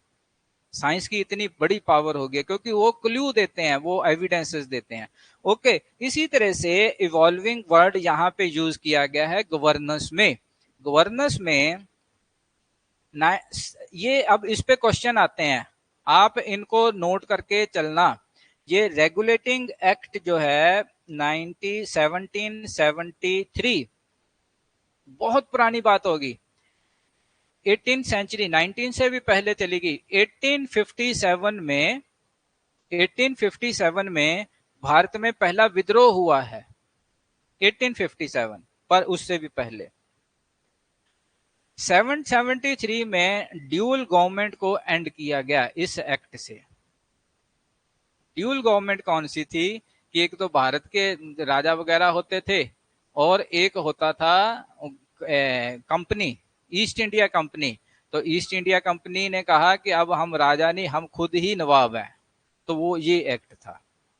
गवर्नर उस वक्त सिर्फ बंगाल और मद्रास और मुंबई, ये थोड़े से ही इलाके उनके पास थे, पूरा इंडिया नहीं था। जैसे महाराजा रणजीत सिंह इधर की रियासतें हैं, वो उसके अंडर नहीं थी, बंगाल में थी। तो बंगाल में गवर्नर जनरल जो था British territories in India, India में जो ब्रिटिश टेरिटरीज में था, वहां पे गवर्नर जनरल जो बना दिया गया कि जैसे हम नवाब कहते हैं, वो नवोब कहते थे, इस तरह से। उन्होंने कैलकाटा में एक सुप्रीम कोर्ट खोल दी कि जो हमारे पास न्याय मांगने भी तो आएंगे लोग ना, आप राज कर रहे हो तो आपको रेवेन्यू दे रहे हैं, आप उनके दूसरे मसले भी तो हल करने हैं। तो सुप्रीम कोर्ट कलकत्ता में थी। जो कलकत्ता था वो आज एक मेट्रो सिटी है, पर आपको पता है उसका नाम क्या था? कालीकट, माता काली, क्योंकि बंगाल में माता काली को माना जाता, सबसे ज्यादा बंगाली मानते हैं, वहां पे देवी हैं, माता के नाम पे था। और वो एक छोटा सा गांव था, जो आज मेट्रो सिटी में चला गया, वह छोटा सा गांव था। तो director of east India company वो 4 सालों के लिए इलेक्ट करते थे। जो हमारे जो गवर्नर जनरल हैं, डायरेक्टर हैं, 4 साल के लिए होंगे। नंबर 24, 1/4 रिटायरिंग एनुअली, 24 डायरेक्टर जो बनाए गए, और हर साल 1/4, तो 6 डायरेक्टर रिटायर कर दिए जाते थे, नए डायरेक्टर ऐड कर लिए जाते थे। तो ये कब की बात हो रही है? अभी जब भारत में इस्टेब्लिशमेंट हो रही है, ब्रिटेन इस्टेब्लिशमेंट हो रही है, तब की। और 4, एक तो गवर्नर जनरल हो गया, 4 काउंसिल मेंबर्स हो गए, उनमें Warren Hastings, Philip Francis, Clavering, Monson, Barwell, ये 4 थे मेंबर जो उनके काउंसिल में थे। काउंसिल मतलब कमेटी कह लो, कोर कमेटी कह लो, उनके हेड थे जो गवर्नर जनरल। तो इसका मतलब 1773 में ये कुछ संविधान की रूल्स एंड रेगुलेशन की बातें ब्रिटेन गवर्नमेंट ने, जो उस वक्त जितना भी उनके अंडर एरिया था, उसमें इसको शुरू किया गया। अब 1781 में उन्होंने कुछ की प्रोविजंस इंट्रोड्यूस किए, अमेंडिंग एक्ट। इसको पहले रेगुलेटिंग एक्ट है 773, 8 साल बाद अमेंडिंग एक्ट। उसमें क्या कहा गया कि सुप्रीम कोर्ट तो बना ली है, सुप्रीम कोर्ट, अब ब्रिटेन के लोग जो ब्रिटेन पावर में है, तो उनके अगेंस्ट कंप्लेंट भी तो होती है कि ये ठीक नहीं कर रहे, हमारे से ठीक व्यवहार नहीं कर रहे, कुछ ब्राइब मांग रहे हैं या हमें धमका रहे हैं, कुछ ना कुछ तो उनके अगेंस्ट चलता है ना। तो उन्होंने अपने पब्लिक सर्वेंट्स समझते हो, आज के सिविल सर्वेंट्स, आईएएस जिन्हें कहा जाता है, उस वक्त पब्लिक सर्वेंट्स कहा जाता था। जो जो कंपनी के पब्लिक सर्वेंट थे, उनको कहा गया कि अगर कोई ऑफिशियल रोल में कोई एक्शन लेना सुप्रीम कोर्ट में, तो जो ब्रिटेन के पब्लिक सर्वेंट्स हैं उनके अगेंस्ट कोई एक्शन नहीं लिया जाएगा। इम्यूनिटी दे दी कि वो जो कर रहे हैं ठीक है, उनका कोई नेगेटिव कर रहे हैं तो हम अपने आप देख लेंगे। मतलब सुप्रीम कोर्ट में उनको पेश नहीं होने दिया जाए, उस वक्त की सुप्रीम कोर्ट। दूसरा कहा गया कि जो भारत में दो कम्युनिटीज हैं, दो कम्युनिटी, एक हिंदू थी एक मुसलमान थे, और बंगाल में हिंदू और मुसलमान दोनों लगभग आप कह सकते हो 50% पे थे, आधे अगर मुसलमान है आधे ऐसे थे। अब जो हिंदू हिंदू जो लोग थे वो मनुस्मृति के अकॉर्डिंग चलते थे, उनका जो उस वक्त लॉ था वो क्या था, मनुस्मृति। और जो ब्रिटेन के लोग थे वो किस पे चलते, सॉरी जो मुस्लिम लोग थे इस्लामिक शरिया पे चलते थे, शरीयत पे।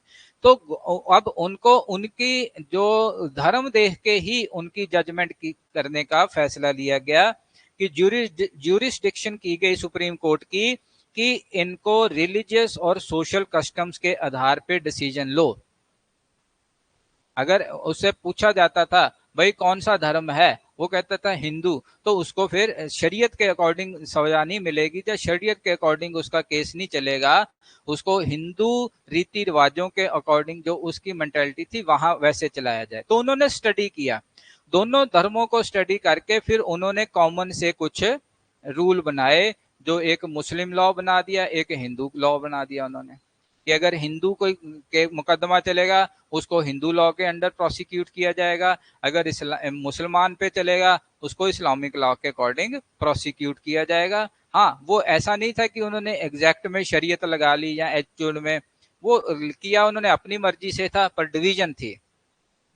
एक और बड़ा क्वेश्चन इस पे आता है, पिट्स एक्ट ऑफ 1784, इन एक्ट्स को याद रखना है, ये बार बार जो एक्ट्स है ना ये चलेंगे। पिट्स एक्ट फॉर 1784, तो इसने dual system of governance for east India company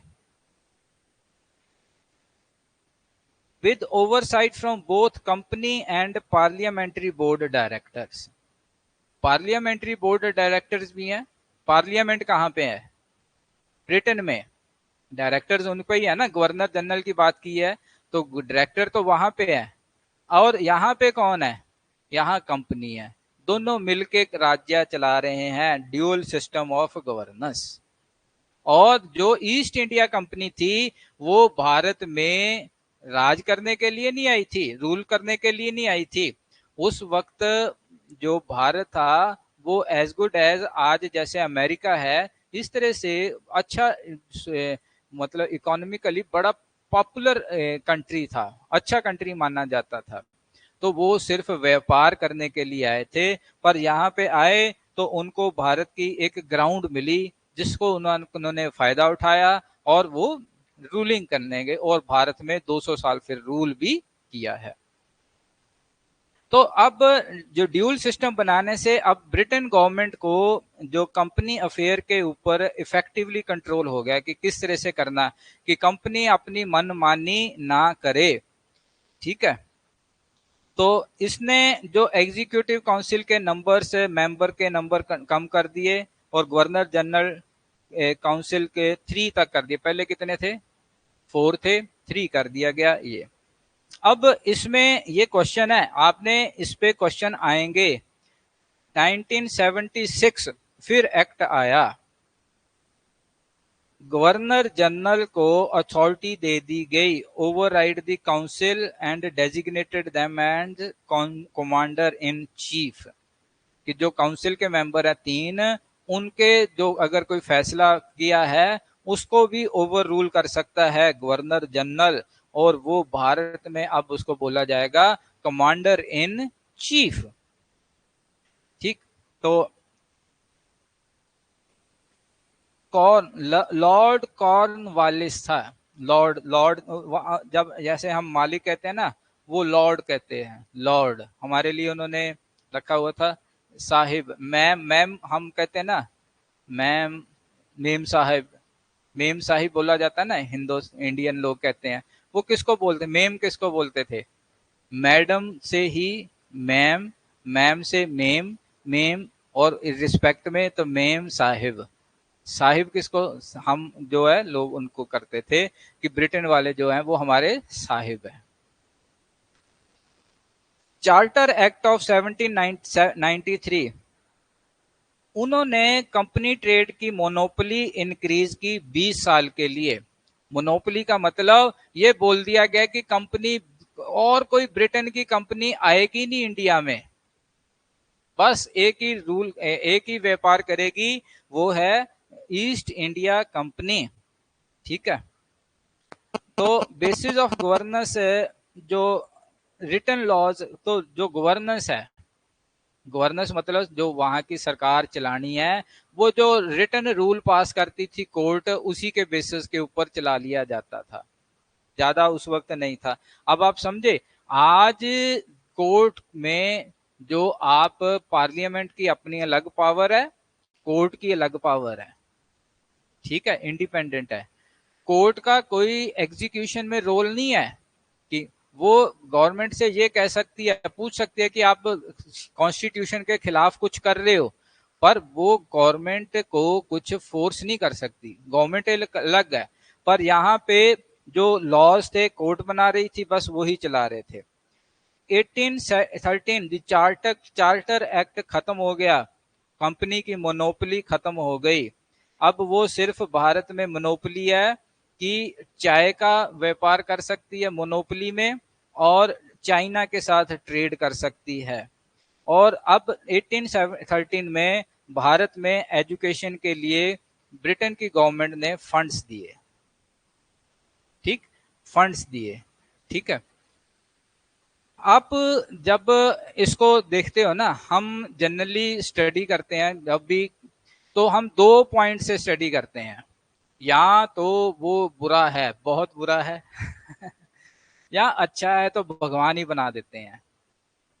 हमारी एक जनरल मेंटेलिटी है कि अगर किसी के हम खिलाफ हो गए हैं, तो हम, हमारे लिए वो शैतान है, रावण है, या राम है, दो है। पर एक्चुअल में जो हर चीज के दोनों पहलू होते हैं, वो बीच की होती है। अच्छे पहलू भी होते हैं, बुरे पहलू भी होते हैं। जैसे औरंगजेब है, औरंगजेब को एक गलत नजर से, मतलब जब हिंदू या सिख देखते हैं तो वो कहते हैं कि जालिम, पर मुसलमानों के लिए वो एक अच्छा, प्राउड का कारण था, तो उनके लिए अच्छा है। उसके राज में कुछ अच्छा भी था, बुरा भी था, तो दोनों। इसी तरह से ब्रिटेन गवर्नमेंट जो थी, वो बुरी भी थी, अच्छी भी थी, बुरी भी थी कुछ पॉइंट्स पे, क्योंकि वो गवर्नमेंट है और गवर्नमेंट कुछ ना कुछ अपने लिहाज से ही करती है। अच्छी भी थी कि जो आज का भारत का सिनेरियो है, वो ब्रिटेन का ही दिया हुआ है। एजुकेशन को अगर वो फंडिंग ना करते, प्रमोट ना करते, ठीक, तो भारत में जो आज का एजुकेशन सिस्टम है, वो डेवलप नहीं होना था।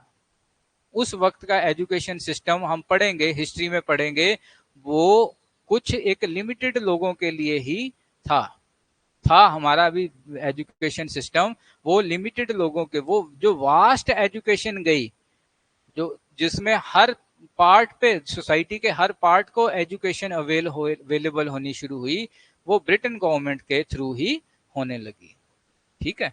अगर ब्रिटेन गवर्नमेंट ना होती तो डॉक्टर बी आर अम्बेडकर भी ना होते, वो पढ़ने का उनको मौका ही ना दिया जाता, ठीक। तो इसलिए फीमेल है, लेडीज हैं, विमेन है, उनको पढ़ने का मौका पहले नहीं था, उनको पढ़ाया नहीं जाता था। ब्रिटेन गवर्नमेंट के बाद पढ़ाया गया, तो उसमें सबसे पहली लेडी थी सावित्री बाई फुले, वो पढ़ाई गई। तो इस तरह से उन्होंने फिर रिफॉर्म्स किए। आज जो फीमेल, मतलब आप कहोगे ना कि विमेन की जो आज की हालत है, उसके लिए लगभग ब्रिटेन गवर्नमेंट का 200 साल और 50 साल ऊपर लगा लो, आजादी के बाद 270 साल का एक संघर्ष है।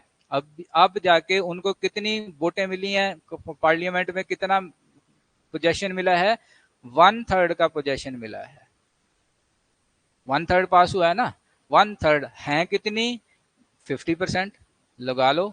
अगर मेन है 50% और वीमेन कितनी है, 50%। पर ये भी एक अचीवमेंट है, 1/3 चली गई। अब पार्लियामेंट में जब कोई रूलिंग होगी तो उसमें 33% तो बैठी ही है ना, 33%, और आने वाले टाइम में हो सकता है 50% पे हो जाएगी। तो 50% होगी तो उनकी से हो जाएगी, जब से हो जाती है तो फिर आप ऐसे रूल्स एंड रेगुलेशन नहीं बना सकते जो अगेंस्ट विमेन हो, अगेंस्ट विमेन हो। पहले क्या था, अंग्रेजों पे आने पे उन्होंने जो विरोध तो सती प्रथा का पहले से ही था, सिख गुरुओं ने किया, हिंदू महात्माओं ने किया, सती प्रथा पर हटी नहीं हटी। फिर राजा राम मोहन राय ने ब्रिटेन गवर्नमेंट के अंडर विरोध किया, ब्रिटेन गवर्नमेंट ने फिर इसके अगेंस्ट रूल बनाया। तो उस वक्त के लोग कहते थे कि ये हमारी सोसाइटी में एक दखल अंदाजी है, ठीक है, ये हमारा धार्मिक हक है कि औरत अपने पति के साथ मरना चाहती है तो मर जाए, ठीक। लास्ट सती हुई 1988 में, राजस्थान में लास्ट सती हुई, लास्ट जो लास्ट केस आया उसके बाद नहीं। तो लास्ट केस अब क्या, आप आज की जनरेशन में अगर आप कहोगे कि सती प्रथा उसको प्रमोट करना, अगर आप प्रमोट करते हो या उसके फेवर में बोलते हो, आपको जो क्या कहा जा सकता है कि सजा नहीं, मतलब आपके अगेंस्ट एक्शन लिया जा सकता है, ठीक है। हाँ जी। अब वो मतलब सोसाइटी के रिफॉर्म्स हैं, तो रिफॉर्म्स आने में एक बहुत बड़ी चीज जो ब्रिटेन गवर्नमेंट के हालात थे। 18 अब 1813 के बाद 1833 में जाएं, अब कैसे कंपनी एक्ट कैसे बने। कंप्लीटली कंपनी का ट्रेड मोनोपोली कर दिया गया। पहले टी और चाइना का ट्रेड बख्श दिया था कि आप चाइना में ट्रेड व्यापार कर लो, जहां भारत में चाय का व्यापार आपकी मोनोपोली है। मोनोपोली का मतलब है कि गवर्नमेंट ऑफ इंडिया कहे कि भाई भारत में एयरटेल बंद, कौन सा रह गया, जियो रह गया, जियो ही चलाएगी, पर ऐसा नहीं ना है, और कंपनियां भी चला सकती हैं। तो उस वक्त ये कहा था कि इंडिया में सिर्फ वही करेगी, तो वो एक्ट बंद कर दिया गया। तो कंपनी टू को कहा गया कि वो अपना बोरिया बिस्तर बाइंड अप करे जितनी जल्दी हो सके, और भारत का जो गवर्नर जनरल बंगाल का था, अब उसको गवर्नर जनरल इंडिया का बना दिया गया। वो Lord Bentinck first governor general of India बने, फर्स्ट लॉर्ड गवर्नर जनरल जो लॉर्ड विलियम बेंटिक। फिर चार्टर 1953, 4 साल बाद विद्रोह होना है ना, 4 साल बाद, तो ईस्ट इंडिया कंपनी की पावर्स को फिर से रिन्यू किया गया। इंडियन टेरिटरी में उनका पोजेशन एज इट इज रखा गया, पर अब उनको कहा कि आप नुमाइंदे हो, ब्रिटिश क्राउन के नुमाइंदे हो, अपनी मनमानी नहीं करनी, जो करोगे उसकी दखलंदाजी ब्रिटेन क्राउन की तरफ से होगी, वो पूछेंगे आप ठीक कर रहे हो गलत कर रहे हो। फिर रिक्रूटमेंट टू सिविल सर्विसेज, जो इन आईएएस का यूपीएससी का एग्जाम होता है ना सिविल सर्विसेज का, तो सिविल सर्विसेज उन्होंने शुरू की थी।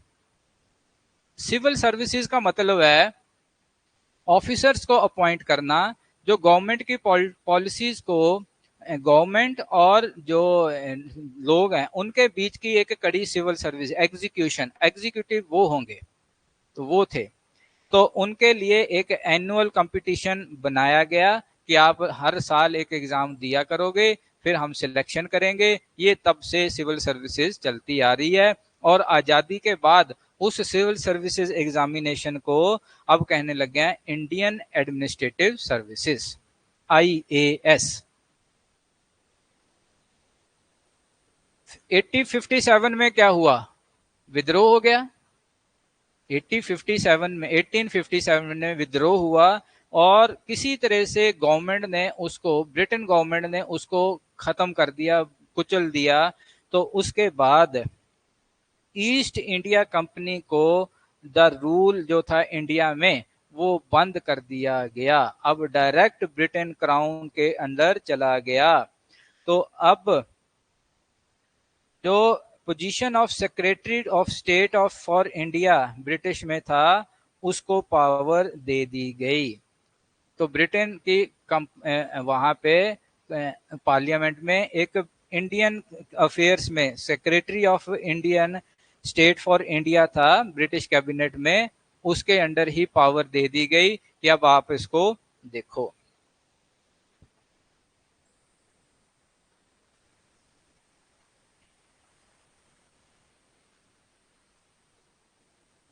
ओके, अच्छा।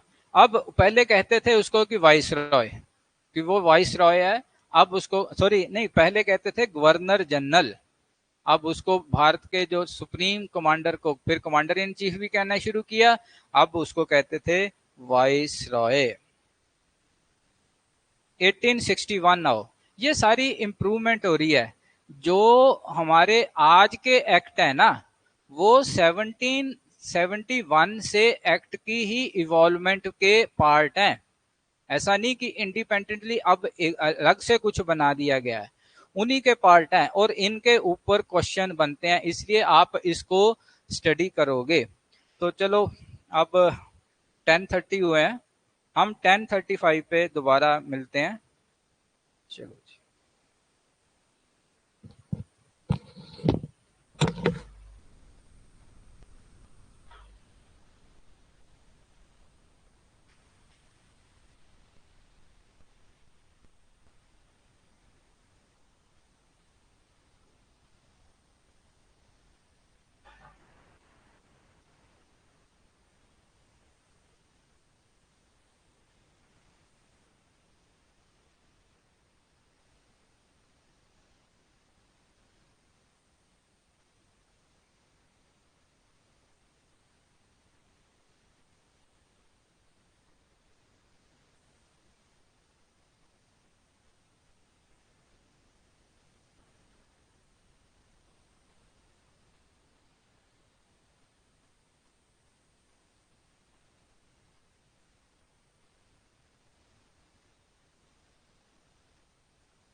ओके जी। अच्छा, अब आपको ये तो समझ आ रहा है ना कि जो आज का कॉन्स्टिट्यूशन है वो इमीडिएट नहीं आया, वो एक स्टेप से शुरू हुआ 1773 से, उसको इवॉल्व होता रहा अपने अपने पॉइंट्स पे, कुछ एडिशन होते गए। तो आगे हम चलते हैं। अब 1861 1861 में, तब तक 1857 के बाद अब पूरे का पूरा इंडिया ब्रिटिश क्राउन के अंडर चला गया था। उसमें अब कोई भी इन्वॉल्वमेंट नहीं थी कि इसमें ईस्ट इंडिया कंपनी का कोई पार्ट है जब वो गवर्नमेंट चलाएगी। ड्यूअल गवर्नमेंट वाला पार्ट खत्म हो गया। ड्यूअल गवर्नमेंट समझते हो ना, कि एक तो ब्रिटिश पार्लियामेंट की तरफ से जो नॉमिनेशन थी वो थे, लोग थे, और एक ईस्ट इंडिया कंपनी, दोनों मिल मिला के गवर्नमेंट चला रहे थे। अब इंडियन काउंसिल एक्ट, जिसको एग्जीक्यूटिव काउंसिल रीनेम किया गया एज सेंट्रल लेजिस्लेटिव काउंसिल, उन्होंने गवर्नर जनरल को पावर दी कि वो ऑर्डिनेंस इशू कर सकती है। ऑर्डिनेंस का जो मतलब होता है ऑर्डर। स्टेट हमारे यहाँ पे भी अब पार्लियामेंट में प्रधानमंत्री या गवर्नमेंट ऑफ इंडिया वो ऑर्डिनेंस इशू कर सकते हैं। कभी किसी पॉइंट पे जरूरत हो तो वो एक एक्ट बना सकते हैं। तो जनरली जो प्रोसीजर है एक्ट का, वो पार्लियामेंट में पहले वो जाएगा, उस पर बहस होगी, उसको पास किया जाएगा, तब वो एक्ट बनेगा। पर अगर गवर्नमेंट किसी के ऊपर चाहती है तो उस पर ऑर्डिनेंस बना सकती है, बाद में बहस होगी। कई बार ऐसा काम होगा कोई कि जहां पे इमीडिएट कोई ऑर्डर की जरूरत है, तो उन्होंने उस वक्त ऑर्डिनेंस जारी करने की जो पावर इसको इशू की गवर्नर जनरल को। अब उसको ये कह सकते हैं अब तो वाइस रॉय है। इंडियन काउंसिल एक्ट 1892, उसमें इंडियंस को पार्टिसिपेशन दी गई कि जो प्रोविंशियल लेजिस्लेटिव काउंसिल्स हैं, जैसे आज की डेट में हम स्टेट गवर्नमेंट कह सकते हैं, पंजाब की गवर्नमेंट, बंगाल की गवर्नमेंट, बंगाल प्रोविंसेस था, मद्रास प्रोविंस था, और ये इनमें जो पार्टिसिपेशन थी वो भारतीयों की भी थी, उनको भी इलेक्ट किया जा सकता था। तो उन्होंने उस वक्त लेजिस्लेटिव प्रोसेस में लाने के लिए एक इलेक्शन प्रोसेस दिया कि आप ऐसे इलेक्ट करो, कुछ मेंबर सिलेक्ट होके आएंगे, वो आपकी स्टेट लेजिस्लेटिव काउंसिल का पार्ट बनेंगे, फिर वो गवर्नमेंट में उनकी से होगी। जो पॉइंट्स रखने हैं, भारत के पॉइंट्स हैं, क्योंकि 1857 में जब पॉइंट्स आए तो उन्होंने, ब्रिटिश ने सोचा कि भाई शायद इनका फीलिंग ये है कि हमारा गवर्नमेंट में कोई से नहीं है, तो उसी के रिएक्शन में ये था कि इनको भी कुछ पावर में शेयरिंग दी जाए। तो लोअर लेवल पे ही सही, चाहे वो उसमें वो किया गया लेजिस्लेटिव काउंसिल में। तो इस तरह से 1909 मिंटो मॉर्ले रिफॉर्म्स हुए। उन्होंने एक 1900 ने ये कहा कि मुस्लिम लोग जो हैं, जब अब पार्टिसिपेशन होती है तो इलेक्शंस होते हैं, इलेक्शन में मुसलमानों के अंडर एक फीलिंग आई कि जब जब भी कोई इलेक्शन जीतेगा वो अब वोटिंग के आधार पे होगा। हिंदू वोट ज्यादा है तो इनके मेंबर ज्यादा हो जाएंगे, इनके सिलेक्शन इलेक्शन के चांसेस ज्यादा हो जाएंगे। उन्होंने एक सेपरेट इलेक्टोरल जो है अपने लिए मांगा। तो उनको फिर ये सेपरेट इलेक्टोरेट मुस्लिम्स को 1909 में दिया गया। फिर ये मॉन्टेग्यू चेम्सफोर्ड रिफॉर्म आया, जिसने 1919 में ये, तो 1919 में एक और घटना हुई थी, जलियांवाला बाग की घटना 1919 में हुई थी। तो उस वक्त जलियांवाला बाग में क्या लगा हुआ था, धारा, कौन सी धारा लगती है जब चार बंदे इकट्ठे नहीं हो सकते, होती है ना, कुछ धारा होती है। तो वो लगी हुई थी कि चार बंदे एक जगह असेंबली नहीं कर सकते थे, पर वहां पे एक असेंबली हुई, गोली बारी चली, तो 1000 के करीब, जो ऑफिशियल डाटा कहता है कि 1000 लोग मारे गए। इस तरह से कुछ ऑफिशियल डाटा है कि, तो इन्होंने प्रोविंशियल सब्जेक्ट्स को दो कैटेगरी में बांटा। प्रोविंशियल सब्जेक्ट जिनको आज स्टेट सब्जेक्ट्स कहते हैं, स्टेट सब्जेक्ट्स जो स्टेट गवर्नमेंट जिनके ऊपर एक्ट करती है, तो उस वक्त प्रोविंसेस थे, transferred subjects administered by minister responsible to legislative council, reserved subjects तो इस तरह से administered by governor and the executive council without accountability to legislature. दो सब्जेक्ट कर दिए, एक ट्रांसफर्ड सब्जेक्ट हैं, एक रिजर्व्ड सब्जेक्ट हैं। जो ट्रांसफर्ड सब्जेक्ट्स हैं वो मिनिस्टरों की काउंसिल जो है उन वो करेंगे, पर जो रिजर्व्ड कुछ मुद्दे जो स्टेट गवर्नमेंट के गवर्नमेंट ने मतलब उस वक्त की ब्रिटेन गवर्नमेंट सेंट्रल गवर्नमेंट थी उसने अपने पास रख लिए, उनके ऊपर सिर्फ गवर्नर या एग्जीक्यूटिव काउंसिल ही एक्ट करेगी और उसमें कोई भी लेजिस्लेशन से पूछा नहीं जाएगा कि करना है नहीं करना है। ठीक है, तो इस तरह से दैट मीन्स जो पावर दी गई वो फुल फ्लेज पावर नहीं थी।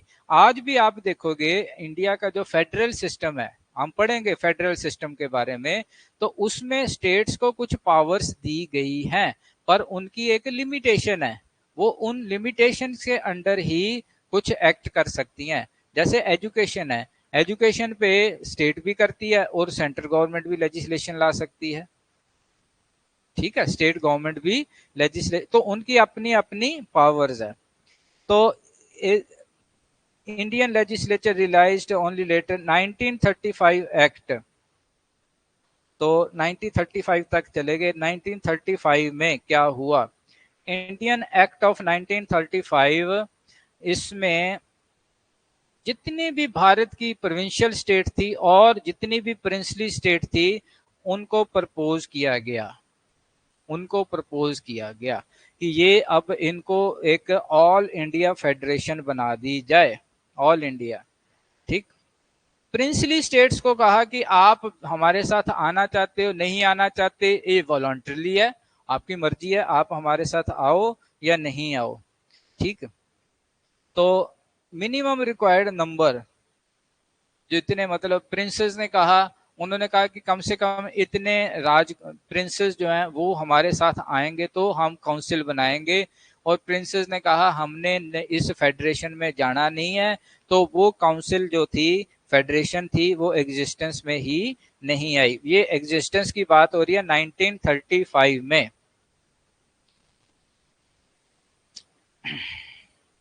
तो इस तरह से डायरची जो है एक इम्प्लीमेंटेशन हुई। इसमें आपको एक और बात है कि म्यांमार जो है जिसको आज बर्मा कहते हैं वो कभी भारत का पार्ट हुआ करता था।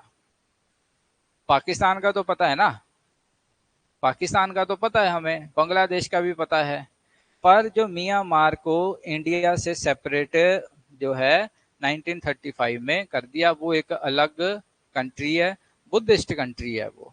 ओके ओके, तो इस पे अब जो क्वेश्चन जो है ना, आपने इसके जितने भी एक्ट्स हैं उनको एक एक करके आपने सारे एक्ट्स को ध्यान से रखना, इन पे क्वेश्चन है। आज मैं कुछ क्वेश्चंस आपको विजिट ही कराऊंगा, सॉल्व नहीं करेंगे, विजिट करेंगे। तो आपको पहले वो ही देख लेते हैं क्योंकि फिर टाइम हो जाता है, फिर हम देख नहीं पाते। तो कुछ क्वेश्चंस हम देखें कि किस तरह से क्वेश्चन आते हैं। तो ये एग्जाम के क्वेश्चन है, आंसर नहीं करेंगे पर अब आपको समझ में आएगा। Who among the following proposed the suggestion for Constituent Assembly first in 1935? आया ना क्वेश्चन 1935, इसलिए मतलब हमें हिस्ट्री पढ़नी पड़ेगी। Who presided over inaugural meeting of Constituent Assembly of India? ये भी हमने पढ़ा ना, किसने, डॉक्टर सच्चिदानंद सिन्हा, ये हमने पढ़ा था। आए क्वेश्चन, ये एग्जाम प्रीवियस ईयर एग्जाम्स हैं, वेरियस एग्जाम्स में, अलग अलग एग्जाम्स में ये प्रीवियस ईयर, ये मैं इसलिए दिखा रहा हूं क्योंकि जब आप इसको पढ़ोगे तो अब आपको सेंस होगी कि अच्छा ये यहां से पूछ सकता है, तो डॉक्टर राजेंद्र प्रसाद के बारे में भी तो पूछा जा सकता है। अगर डॉक्टर सच्चिदानंद सिन्हा के बारे में पूछा गया, बी आर अम्बेडकर के बारे में भी पूछा जा सकता है। Which act passed by British Parliament to address shortcomings of Regulating Act 1773 is also known as East India Company Act 1784? तो अब बात आ गई, इसके क्वेश्चन आते हैं, इसलिए ये पूरी की पूरी 1773 से हिस्ट्री जो है हमने पढ़ी है। स्टेप वाइज आपको ये सारे एक्ट पता होने चाहिए। who was appointed as Assembly's constitutional advisor in 1946 during the framing of, तो किसको constitutional advisor बनाया गया? आपको बताया ना कि उसकी सब कमेटीज थी, सब कमेटीज के कुछ ना कोई जो हेड बनाए गए थे विद। अच्छा, अब ये अभी हम शुरू करने वाले हैं, अभी नेक्स्ट जो आपका टॉपिक आना है इसमें वो था कि पार्ट्स। तो इसमें पार्ट दे रखे हैं सारे। तो part of Indian constitution contains provision of union territory, किस पार्ट से किस एक्ट को मतलब रिलेट किया जाता है, उसका वो सारे के सारे आपको याद करने पड़ेंगे। Part 15 of constitution of India किससे डील करता है? ये था G V Mavalankar was the chairman of constituent assembly of India. G V Mavalankar के बात आई है ना। Who among the following became the part of Constituent Assembly from Madras Constituency in 1946? तो ये छोटे छोटे पॉइंट्स हैं, इन पे क्वेश्चन आएगा। How much time was taken to frame the constitution of India? तो हमने किया ना 2 years 11 months 7 days, आया ना 7 days। तो ये आपको जब तक क्वेश्चन की सेंस नहीं ना होती आपको ये पता ही नहीं चलता, अच्छा ये भी हो सकता है। तो इसका मतलब आप जो हमने आज एक जो लेक्चर जाता है वो तो एक कहानी की शेप में ही है ना, पर उस कहानी के जो पॉइंट्स हैं वो आपको नोट करने हैं, याद करने हैं, और उन्हीं पे क्वेश्चन आते हैं। ये सारे प्रीवियस ईयर क्वेश्चन हैं।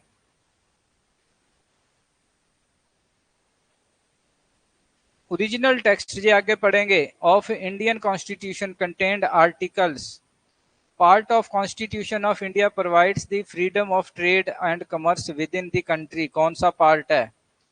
चाइल्ड मैरिज रिस्ट्रेंट एक्ट कब पास हुआ?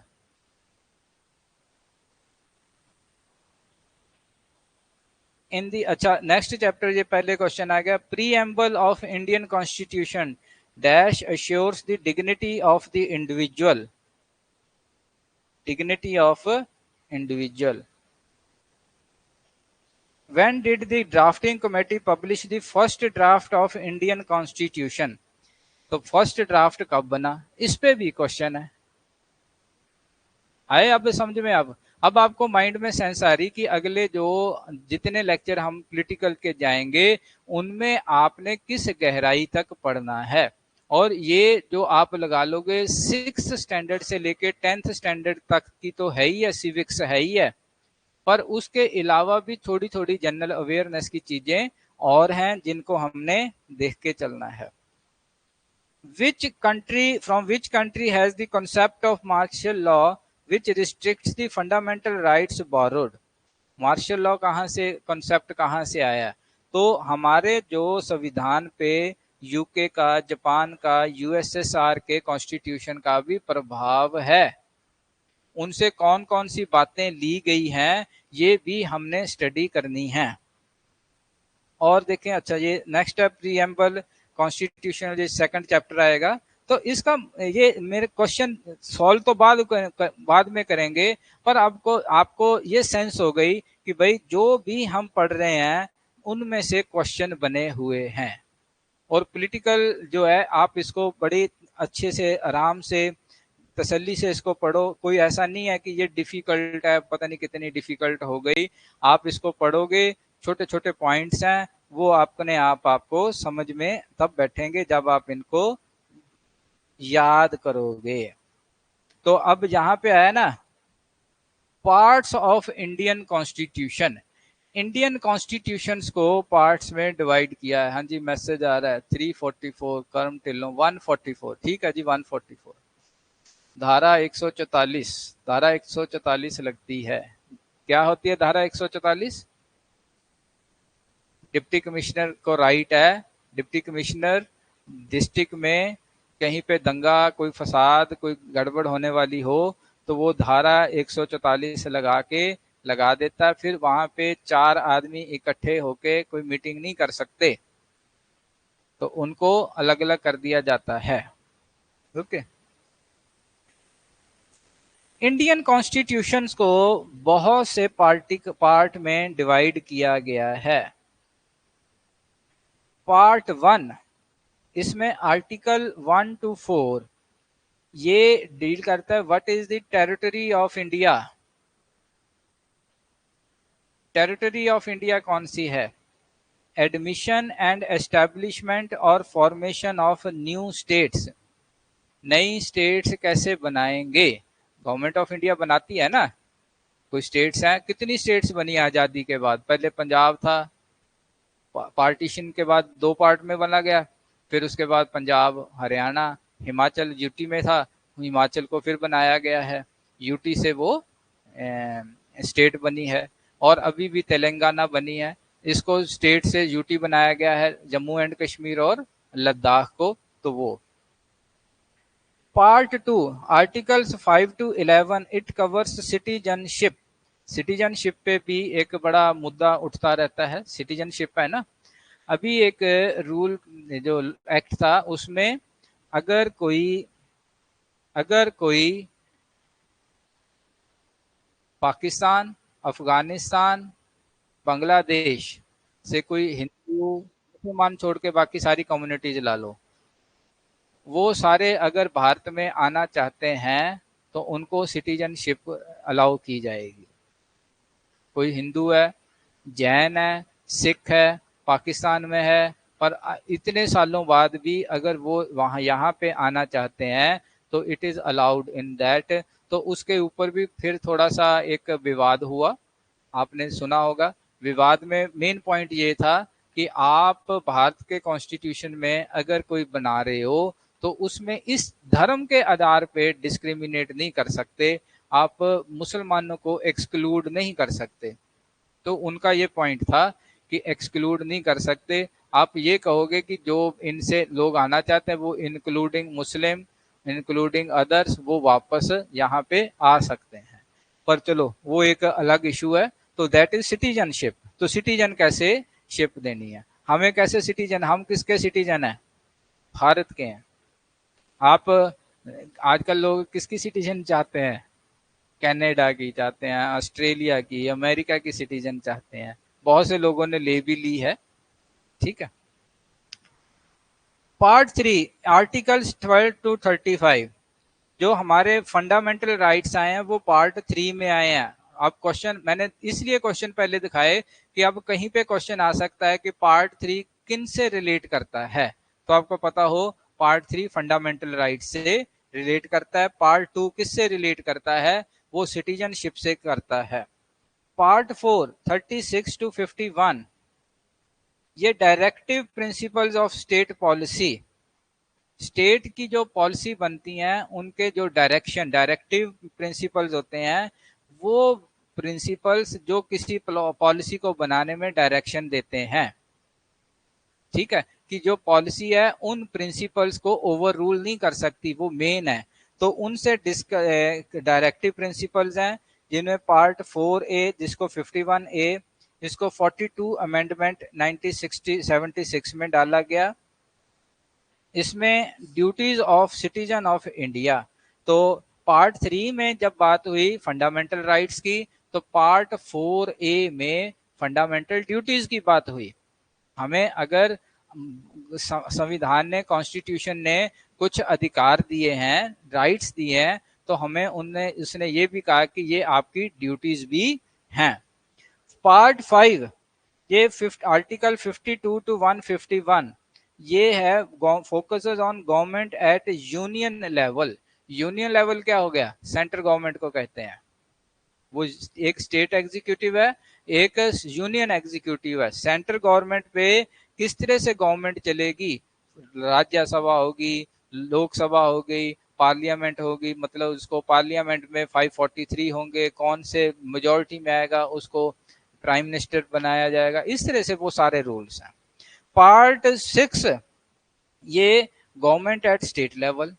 5 किससे? यूनियन गवर्नमेंट से आ गया, और स्टेट गवर्नमेंट कैसे चलेगी ये पार्ट 6 बता रहा है। पार्ट 7 रिप्लेस्ड बाय, इसको 7th अमेंडमेंट 1956 में किया गया। States in part B of first schedule, एक शुरू में शेड्यूल की गई थी, शेड्यूल मतलब लिस्ट बनाई गई थी। जो हिमाचल प्रदेश है उसको इसमें रखा गया था, एक लिस्ट प्रोविंशियल, जहाँ पे जो रियासतें थी उन्होंने इकट्ठी हुई, उनको एक स्टेट बना दी गई।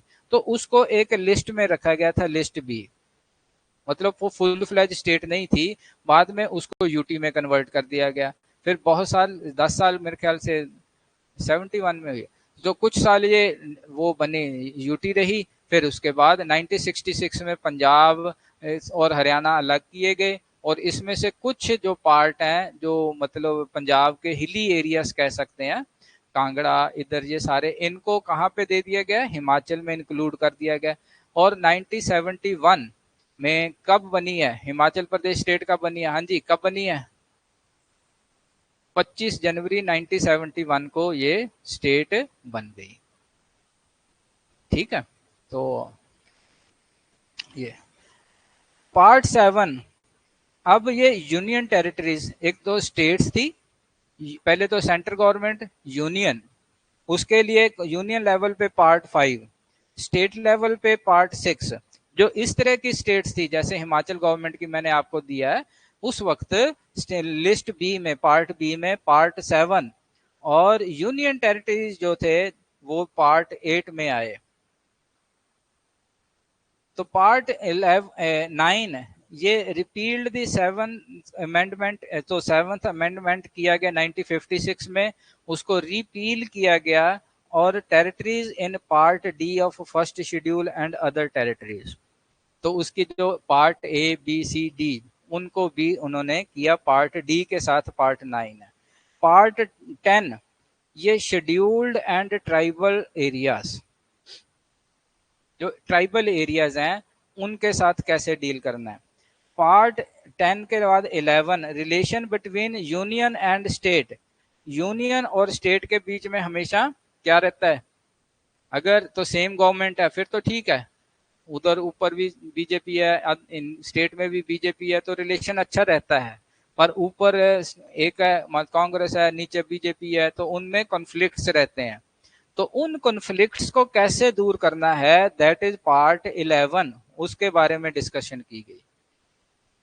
पार्ट 12, तो ये आर्टिकल 264 टू 300, तो ये फाइनेंस, प्रॉपर्टी, कॉन्ट्रैक्ट्स, सूट्स, इनके बारे में डील होता है, फाइनेंशियल मैटर्स आगे। Part 13 relates to trade, commerce, travel within the territory of India, Bharat में व्यापार के जो नियम है वो इसमें अंडर आएंगे।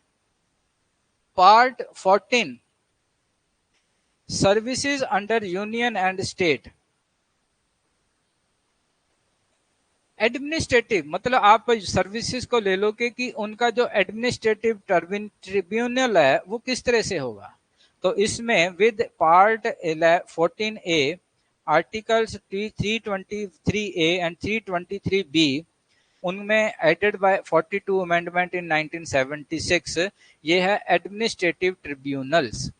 किसी राज्य को या सेंट्रल गवर्नमेंट को चलाने के लिए एक एडमिनिस्ट्रेटिव ट्रिब्यूनल होता है, एडमिनिस्ट्रेशन को देखता है, तो वो उसकी जो रूलिंग है वो पार्ट 14 में आ गई।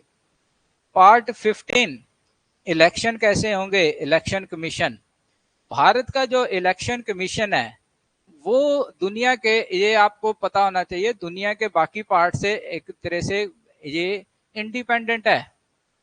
भारत का जो, एक बार अगर भारत के इलेक्शन कमीशन को अपॉइंट कर दिया गया, उसके बाद आप उसके कार्य में दखल अंदाजी नहीं दे सकते, ना प्रेसिडेंट ना ये गवर्नमेंट ऑफ इंडिया नहीं दे नहीं सकती। जनरली क्या होता है कि गवर्नमेंट हमेशा चाहती है कि जो ये जो अपना इलेक्शन कमिश्नर है, ये कमीशन है, ये हमारे अकॉर्डिंग चले, क्योंकि इलेक्शन के बाद दोबारा आना। और भारत में सरकारों का बदलना ये बताता है कि ये इसलिए होता है क्योंकि इलेक्शन कमीशन इंडिपेंडेंट है। ठीक, जुडिशरी इंडिपेंडेंट है, सुप्रीम कोर्ट का जज वो एक इंडिपेंडेंट है, उसको गवर्नमेंट ऑफ इंडिया इफेक्ट नहीं कर सकती। हाँ, उनकी अपॉइंटमेंट्स के एक प्रोसीजर्स हैं, वो प्रोसीजर फॉलो होके एक चीफ जस्टिस ऑफ इंडिया बन गया या एक कोई इलेक्शन कमिश्नर बन गया, इलेक्शन ESI कहते हैं, इलेक्शन कमिश्नर ऑफ इंडिया, उसके बाद वो इंडिपेंडेंट है, उनके बारे में पढ़ेंगे हम। तो ये पार्ट 15 आ गया। पार्ट 16 ST और SC और एंग्लो इंडियन उन क्लासेस के लिए प्रोविजन जो है पार्ट 16 में है, आर्टिकल 330 से लेके 332 तक। 317 ऑफिशियल लैंग्वेजेस के बारे में है। भारत सरकार की कई ऑफिशियल लैंग्वेजेस है ना, ऑफिशियल स्टेट की अपनी अपनी ऑफिशियल लैंग्वेज है। पंजाब की कौन सी है? पंजाबी। हरियाणा की हिंदी, और बंगाल की बंगाली, तमिलनाडु की तमिल। तो इस तरह से हैं। तो हमारे देश की जो ऑफिशियल लैंग्वेज कौन सी है? 2 लैंग्वेजेस हैं, इंग्लिश और हिंदी। ठीक है, दोनों में काम होता है, इंग्लिश और हिंदी में काम होता है। पार्ट 18 इमरजेंसी लगानी है, इमरजेंसी प्रोविजन। लास्ट इमरजेंसी कब लगी थी? 1977 में लगी थी। ठीक है, इमरजेंसी, उसके बारे में भी पढ़ेंगे। पार्ट 19 ये मिसलेनियस प्रोविजंस हैं, जैसे exemption of president and governors from criminal proceeding. Bharat में गवर्नर के ऊपर मुकदमा नहीं चलाया जा सकता, प्रेसिडेंट के ऊपर मुकदमा नहीं चल सकता। चल सकता है? क्वेश्चन आ जाएगा आपको। भारत के प्रेसिडेंट और गवर्नर के ऊपर मुकदमा कहीं पे FIR दाखिल नहीं हो सकती। अगर उसमें कुछ ऐसा है तो उनको पहले उनकी पोस्ट से जब हटाया जाएगा फिर उनके ऊपर हो सकता है। ठीक है, समझ लगी? तो एग्जाम्पशन किया गया। पार्ट 20, तो पार्ट 20 है कि कॉन्स्टिट्यूशन में अगर भारत में कुछ अमेंडमेंट्स है तो उसकी रूलिंग दे दी गई है कि आप इस तरह से कुछ अमेंडमेंट्स कर सकते हो। Part 21 contains temporary, transitional and special provisions. कुछ नए प्रोविजन, स्पेशल प्रोविजन देने का भी रखा है। Part 22 short title, commencement and repeal of constitutions. तो ये आ गया। अब 22 है, 22 के 22 आपको टिप्स पे चाहिए, तब आप इसमें चैप्टर में जाओगे। इसको इंटरेस्टिंगली पढ़ना, ऐसा नहीं है कि आप बिना इंटरेस्ट के बस आया कुछ पढ़ रहे हो, पता नहीं लग रहा कैसे है कैसे नहीं। आराम से इंटरेस्ट लेके पढ़ना, इजी है, इजीली ये होने वाला सब्जेक्ट है और क्वेश्चन आ जाते हैं, और आपको क्वेश्चन के भी सेंस होगी कि किस तरह के क्वेश्चन आते हैं।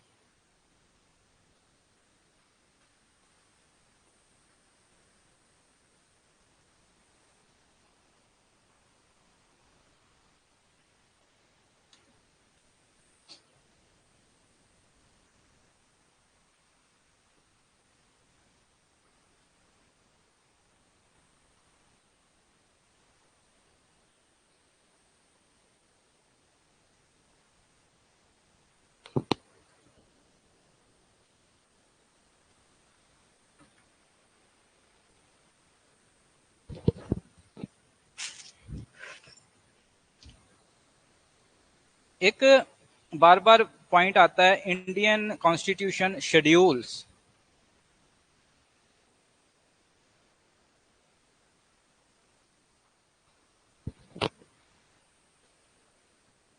तो भारत का जो कॉन्स्टिट्यूशन है उसमें बहुत से शेड्यूल जो हैं वो दिए गए हैं, जो हमारी जो गवर्नेंस है, सरकार है, उसके अलग अलग एस्पेक्ट्स या समाज के अलग अलग एस्पेक्ट्स को उसने डील किया गया है। तो ये शेड्यूल एक इंटेग्रल, अभिन्न अंग, इंटेग्रल कंपोनेंट है हमारे कॉन्स्टिट्यूशन का, इनको अलग नहीं किया जा सकता। तो इसमें कुछ डिटेल प्रॉपरली दी गई है। एडमिनिस्ट्रेटिव डिविजन्स, एडमिनिस्ट्रेटिव डिवीजन क्या है? एग्जीक्यूटिव, एग्जीक्यूटिव वो अलग है, जुडिशरी अलग है, इलेक्शन कमीशन अलग है, अलग अलग डिविजन्स दी गई है ना। पार्लियामेंट्री जो है, पार्लियामेंट जो है वो अलग है। ओथ कैसे लेनी है, लिंग्विस्टिक रिकॉग्निशन, भाषाई जो को करना। तो इसको आप कुछ पार्ट्स में डिवाइड कर सकते हो। फर्स्ट शेड्यूल, पहले शेड्यूल में एक लिस्ट मिलेगी कितनी स्टेट्स हैं और कितने यूनियन टेरिटरीज हैं। पहला शेड्यूल जो है उसमें एक लिस्ट है, उसमें पूरी की पूरी लिस्ट बनेगी आपकी कितने स्टेट्स हैं और कितने यूनियन टेरिटरीज हैं। Second schedule details president, governor, जजेस, इन सब की तनख्वाह कितनी होगी, ठीक है, इनकी सैलरी कितनी होगी। फिर जब आपने देखा होगा प्रधानमंत्री ओथ लेते हैं, गवर्नर ओथ लेता है, मेंबर ऑफ पार्लियामेंट्स ओथ लेते हैं, तो वो किस तरह से ओथ लेंगे, अफर्मेशन, ये थर्ड शेड्यूल में है। फोर्थ शेड्यूल में राज्यसभा, जिसको अपर हाउस ऑफ पार्लियामेंट कहते हैं, तो उसमें पंजाब से कितने रिप्रेजेंटेटिव्स आएंगे, राजस्थान से कितने आएंगे, हिमाचल से कितने आएंगे, इनको बताया जाता है। क्योंकि बाकी तो इलेक्ट होके आते हैं, पर जो राज्यसभा में वो रिप्रेजेंटेटिव्स आते हैं, ठीक है, जो वहां की गवर्नमेंट्स जो हैं वो भेजती हैं। तो administration control of scheduled area and tribes fifth schedule में आ गया कि जो शेड्यूल्ड ट्राइब्स हैं या एरियाज हैं उनको कैसे एडमिनिस्ट्रेट करना है, उन पे कैसे कंट्रोल करना है। सिक्स्थ, जैसे असम, मेघालय, अरुणाचल प्रदेश, ये सारे ट्राइबल एरियाज हैं, इनके ऊपर कैसा प्रोविजन है, ठीक है। इसका मतलब जो आप हिमाचल में बाहर से जाके कोई प्रॉपर्टी खरीद सकता है, नहीं ना। तो हर स्टेट को जो शेड्यूल्ड एरियाज हैं उनको कुछ ना कुछ प्रोविजंस दिए गए हैं, उनको कुछ ना कुछ प्रोविजंस दिए गए हैं, उनके अकॉर्डिंग जो है उसको चलाया जाता। तो वो सारे के सारे सिक्स्थ शेड्यूल। सेवंथ शेड्यूल है, उसमें यूनियन लिस्ट, स्टेट लिस्ट और कॉन्करेंट लिस्ट, तीन लिस्टें होंगी। यूनियन गवर्नमेंट, सेंट्रल गवर्नमेंट कौन कौन से मुद्दों पे कानून बना सकती है, स्टेट लेवल के कौन कौन से मुद्दे हैं जिसपे स्टेट बना सकती है, दोनों के अलग अलग हो गए। और कॉन्करेंट लिस्ट जिसपे स्टेट भी बना सकती है और जिसपे यूनियन भी बना सकती है, यूनियन गवर्नमेंट भी बना सकती है। एट्थ शेड्यूल, 22 लैंग्वेजेस को भारत की कॉन्स्टिट्यूशन ने एक्सेप्ट किया है। कितनी लैंग्वेजेस हैं, 22। क्वेश्चन है ये, आपको ये ध्यान रखना है। Ninth schedule, first amendment in 1951 में हो गया कि जो लैंड टेन्योर है, लैंड टैक्स है, रेलवे या इंडस्ट्रीज है, इंडस्ट्री आप लगाते हो तो उसमें जो लीज पे दिया जाता है, जैसे बद्दी में प्लांट लगा, मतलब इंडस्ट्रियल प्लांट लगा, तो गवर्नमेंट ऑफ हिमाचल प्रदेश ने लीज पे कुछ दिया, सस्ता दे दिया कि 100 साल की लीज है, जो वो टेन्योर कितना है, रेंट कितना फिक्स करना है, उसके बारे में 9th शेड्यूल है। 10th शेड्यूल है, provision for disqualification on the ground of defection. किसी को डिस्क्वालीफाई, एमपी को डिस्क्वालीफाई करना, ये एमएलए नहीं है, किसी ग्राउंड पे करा जाएगा ना, वो कौन से ग्राउंड पे किसी पर्सन को डिस्क्वालीफाई किया जाएगा। तो जैसे उसमें बड़े आ जाते हैं कि इसने इंफॉर्मेशन गलत दी या इसके ऊपर कोई केस आ गया है। राहुल गांधी को डिस्क्वालीफाई किया गया ना, एमपी था, डिस्क्वालिफिकेशन हुई, तो वो एक प्रोसीजर में हुई, एक प्रोसीजर में कोई केस आया, उस केस की वजह से हुई, इस तरह से। 11th शेड्यूल एडेड 73, इसमें प्रोविजन रिलेटेड टू पंचायती राज, पंचायतों का जो सिस्टम है उसके बारे में शेड्यूल है।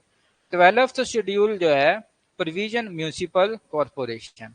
तो पहले हमने पार्ट किए, पार्ट किस किस से रिलेट कर रहे हैं, फिर शेड्यूल किए, शेड्यूल किस किस से रिलेट कर रहे हैं, ये आपने ध्यान से याद रखने हैं। सोर्सेज ऑफ इंडियन कॉन्स्टिट्यूशन, अब भारत का कॉन्स्टिट्यूशन है, ये क्या हमने अपने आप ही बना लिया, तो हमने हिस्ट्री पढ़ के देखा नहीं, ब्रिटेन गवर्नमेंट जो 1773 से रूल्स बनाती आ रही थी। तो इसका मतलब जब 1946 में कॉन्स्टिट्यूशन असेंबली फॉर्मेशन हुई, तो उनके पास एक ब्रिटेन गवर्नमेंट का तो पढ़ा ही था ना, उसको रेफरेंस ले ही सकते थे। पर इसके अलावा भी गवर्नमेंट ऑफ इंडिया एक्ट, जिसने सोर्स दिया, गवर्नमेंट ऑफ इंडिया एक्ट 1935, 1935 में, उसमें बहुत से एक्ट लिए गए थे। Federalism, what is federalism? Federalism है कि भारत में विभिन्नता है। विभिन्नता क्या है? कल्चर अलग अलग है, पंजाब का कुछ थोड़ा सा अलग है, हिमाचल का अलग है, नागालैंड का अलग है, तमिलनाडु केरला का अलग है। तो स्टेट वाइज भी इनको पावर दी जाए, पावर शेयरिंग, तो स्टेट्स बनाई, उनको पावर दी गई। ऐसा नहीं है कि एक ही गवर्नमेंट बनाई और वो चल रही है। तो सेंट्रल गवर्नमेंट तो चल ही रही है, पर स्टेट गवर्नमेंट, जैसे अब पंजाब को एग्जांपल लोगे, तो पंजाबी कल्चर को प्रमोट करना है तो पंजाब में तो एटलीस्ट वो प्रमोट कर ही सकती है ना। बंगाली कल्चर को अगर प्रमोट करना है तो वेस्ट बंगाल की जो सरकार है वो प्रमोट करेगी ही। ठीक है, तो इसलिए वो सारे 90, इसमें गवर्नर का रोल क्या है, इमरजेंसी प्रोविजन क्या है, ये कहां से उठाए गए? Government of India act of 1935। जो पार्लियामेंट्री सिस्टम है, जैसे ये कैसे rule of law, rule of law क्या होता है? कानून का राज। इसका मतलब है कोई भी कानून से ऊपर नहीं है। ठीक, सिंगल सिटीजनशिप, एक ही सिटीजनशिप मिलेगी। तो ये सारे ब्रिटिश कॉन्स्टिट्यूशन से उठाया गया है। फिर फंडामेंटल राइट्स और इंडिपेंडेंस ऑफ जुडिशरी, ये यूएस कॉन्स्टिट्यूशन से उठाया गया। यूएस में जुडिशरी अलग है, जुडिशरी को पार्लियामेंट इफेक्ट नहीं कर सकती। कई बार अगर जो सुप्रीम कोर्ट का जज है वो किसी ऑर्डिनेंस पे रोक लगा सकता है, उसके पास पावर है। अगर उसको लगता है कि ये कुछ भारत के संविधान के स्ट्रक्चर के अगेंस्ट चल रहा है तो वो उसको कर सकता है। तो इंडिपेंडेंस ऑफ जुडिशरी, और दूसरा हमारे जो फंडामेंटल राइट्स है। फिर directive principles of state policy, state की जब पॉलिसी बनेगी तो उसके लिए कुछ प्रिंसिपल्स होंगे, सिद्धांत, डायरेक्शन। ये आयरिश कॉन्स्टिट्यूशन से चलाया गया है और वहां से ही मेथड लिया गया प्रेसिडेंट को कैसे इलेक्ट करना। हाँ जी, कैसे इलेक्ट होता है जी प्रेसिडेंट? प्राइम मिनिस्टर का तो पता है आपको, प्रेसिडेंट कैसे होता है? प्रेसिडेंट द्रौपदी मुर्मू कैसे इलेक्ट हुई? हाँ जी, आपने गवर्नमेंट जॉब लेनी है गवर्नमेंट जॉब लेनी है, इसलिए उसको पढ़ेंगे। ठीक है, गवर्नमेंट जो आज हम डिस्कस नहीं करेंगे, थोड़े से 5-6 पॉइंट और डिस्कस कर लेंगे। ठीक है, अब आपको थोड़ी सेंस आने लगी है ना कि किस किस एंगल से हमने स्टडी करना है। फिर कैनेडियन कॉन्स्टिट्यूशन था, उसने भी फेडरलिज्म और रोल ऑफ गवर्नर का क्या है। फेडरलिज्म क्या है? दिल्ली स्टेट भी है, दिल्ली यूटी है ना, दिल्ली यूटी भी है, दिल्ली कैपिटल भी है, दिल्ली का गवर्नर भी है। पंजाब स्टेट है, पंजाब का गवर्नर भी है। गवर्नर कौन अपॉइंट करेगा? वो state, central government, union appoint करेगी। तो झगड़ा रहता है ना, अगर जहां गवर्नमेंट आपकी है वहां बीजेपी की है तो उनके आपस में झगड़े रहते हैं। ठीक है, कंफ्यूजन। ऑस्ट्रेलियन कॉन्स्टिट्यूशन ने कॉन्कुरेंट लिस्ट की बात की, joint sitting of parliament. Joint sitting के बारे में आगे पढ़ेंगे क्या होता है ज्वाइंट सिटिंग। ज्वाइंट सिटिंग मतलब अपोजिशन और दोनों बैठ के बात करने वाली सिटिंग। और कॉन्कुरेंट लिस्ट, एक यूनियन लिस्ट है, एक स्टेट लिस्ट है। तो यूनियन लिस्ट वाले एक्ट मुद्दे जो हैं वो कौन डील करेगा? Central government. स्टेट लिस्ट वाले स्टेट गवर्नमेंट। कॉन्कुरेंट लिस्ट जिसको दोनों करेंगे। जर्मनी से भी इन्फ्लुएंस हुआ है कि जब इमरजेंसी लगाई जाएगी तो आपके फंडामेंटल राइट्स खत्म। राइट टू स्पीच, आप बोल नहीं सकते, आपको उठा के जेल में डाल दिया जाएगा, आप कुछ नहीं कर सकते। That is emergency. वो उसका प्रोविजन भी हमारे इसमें है। फ्रेंच कॉन्स्टिट्यूशन से लिबर्टी, इक्वालिटी, फ्रेटर्निटी, ये हम जब नेक्स्ट चैप्टर करेंगे ना प्री एम्बल में, उसमें हम अच्छे से डिटेल से करेंगे प्री एम्बल का वहां। साउथ अफ्रीकन कॉन्स्टिट्यूशन, तो कॉन्स्टिट्यूशनल अमेंडमेंट्स कैसे करने हैं और राज्यसभा के मेंबर्स को कैसे इलेक्ट करना है, ये वहां से उठाया गया है। जापानीज कॉन्स्टिट्यूशन, ये की प्रोसीजर एस्टेब्लिश्ड बाय लॉ, कानून से प्रोसीजर कैसे स्टेब्लिश किए जाएंगे। फिर elements of procedure 5 year plan बनाने हैं, फंडामेंटल ड्यूटीज, ये सारे रशिया में 5 ईयर प्लान बनाए जाते हैं। वो अब रशिया से फंडामेंटल ड्यूटीज ये सारी कुछ वहां से, क्या अब 5 ईयर प्लान बनते हैं? हाँ जी, नहीं बनते।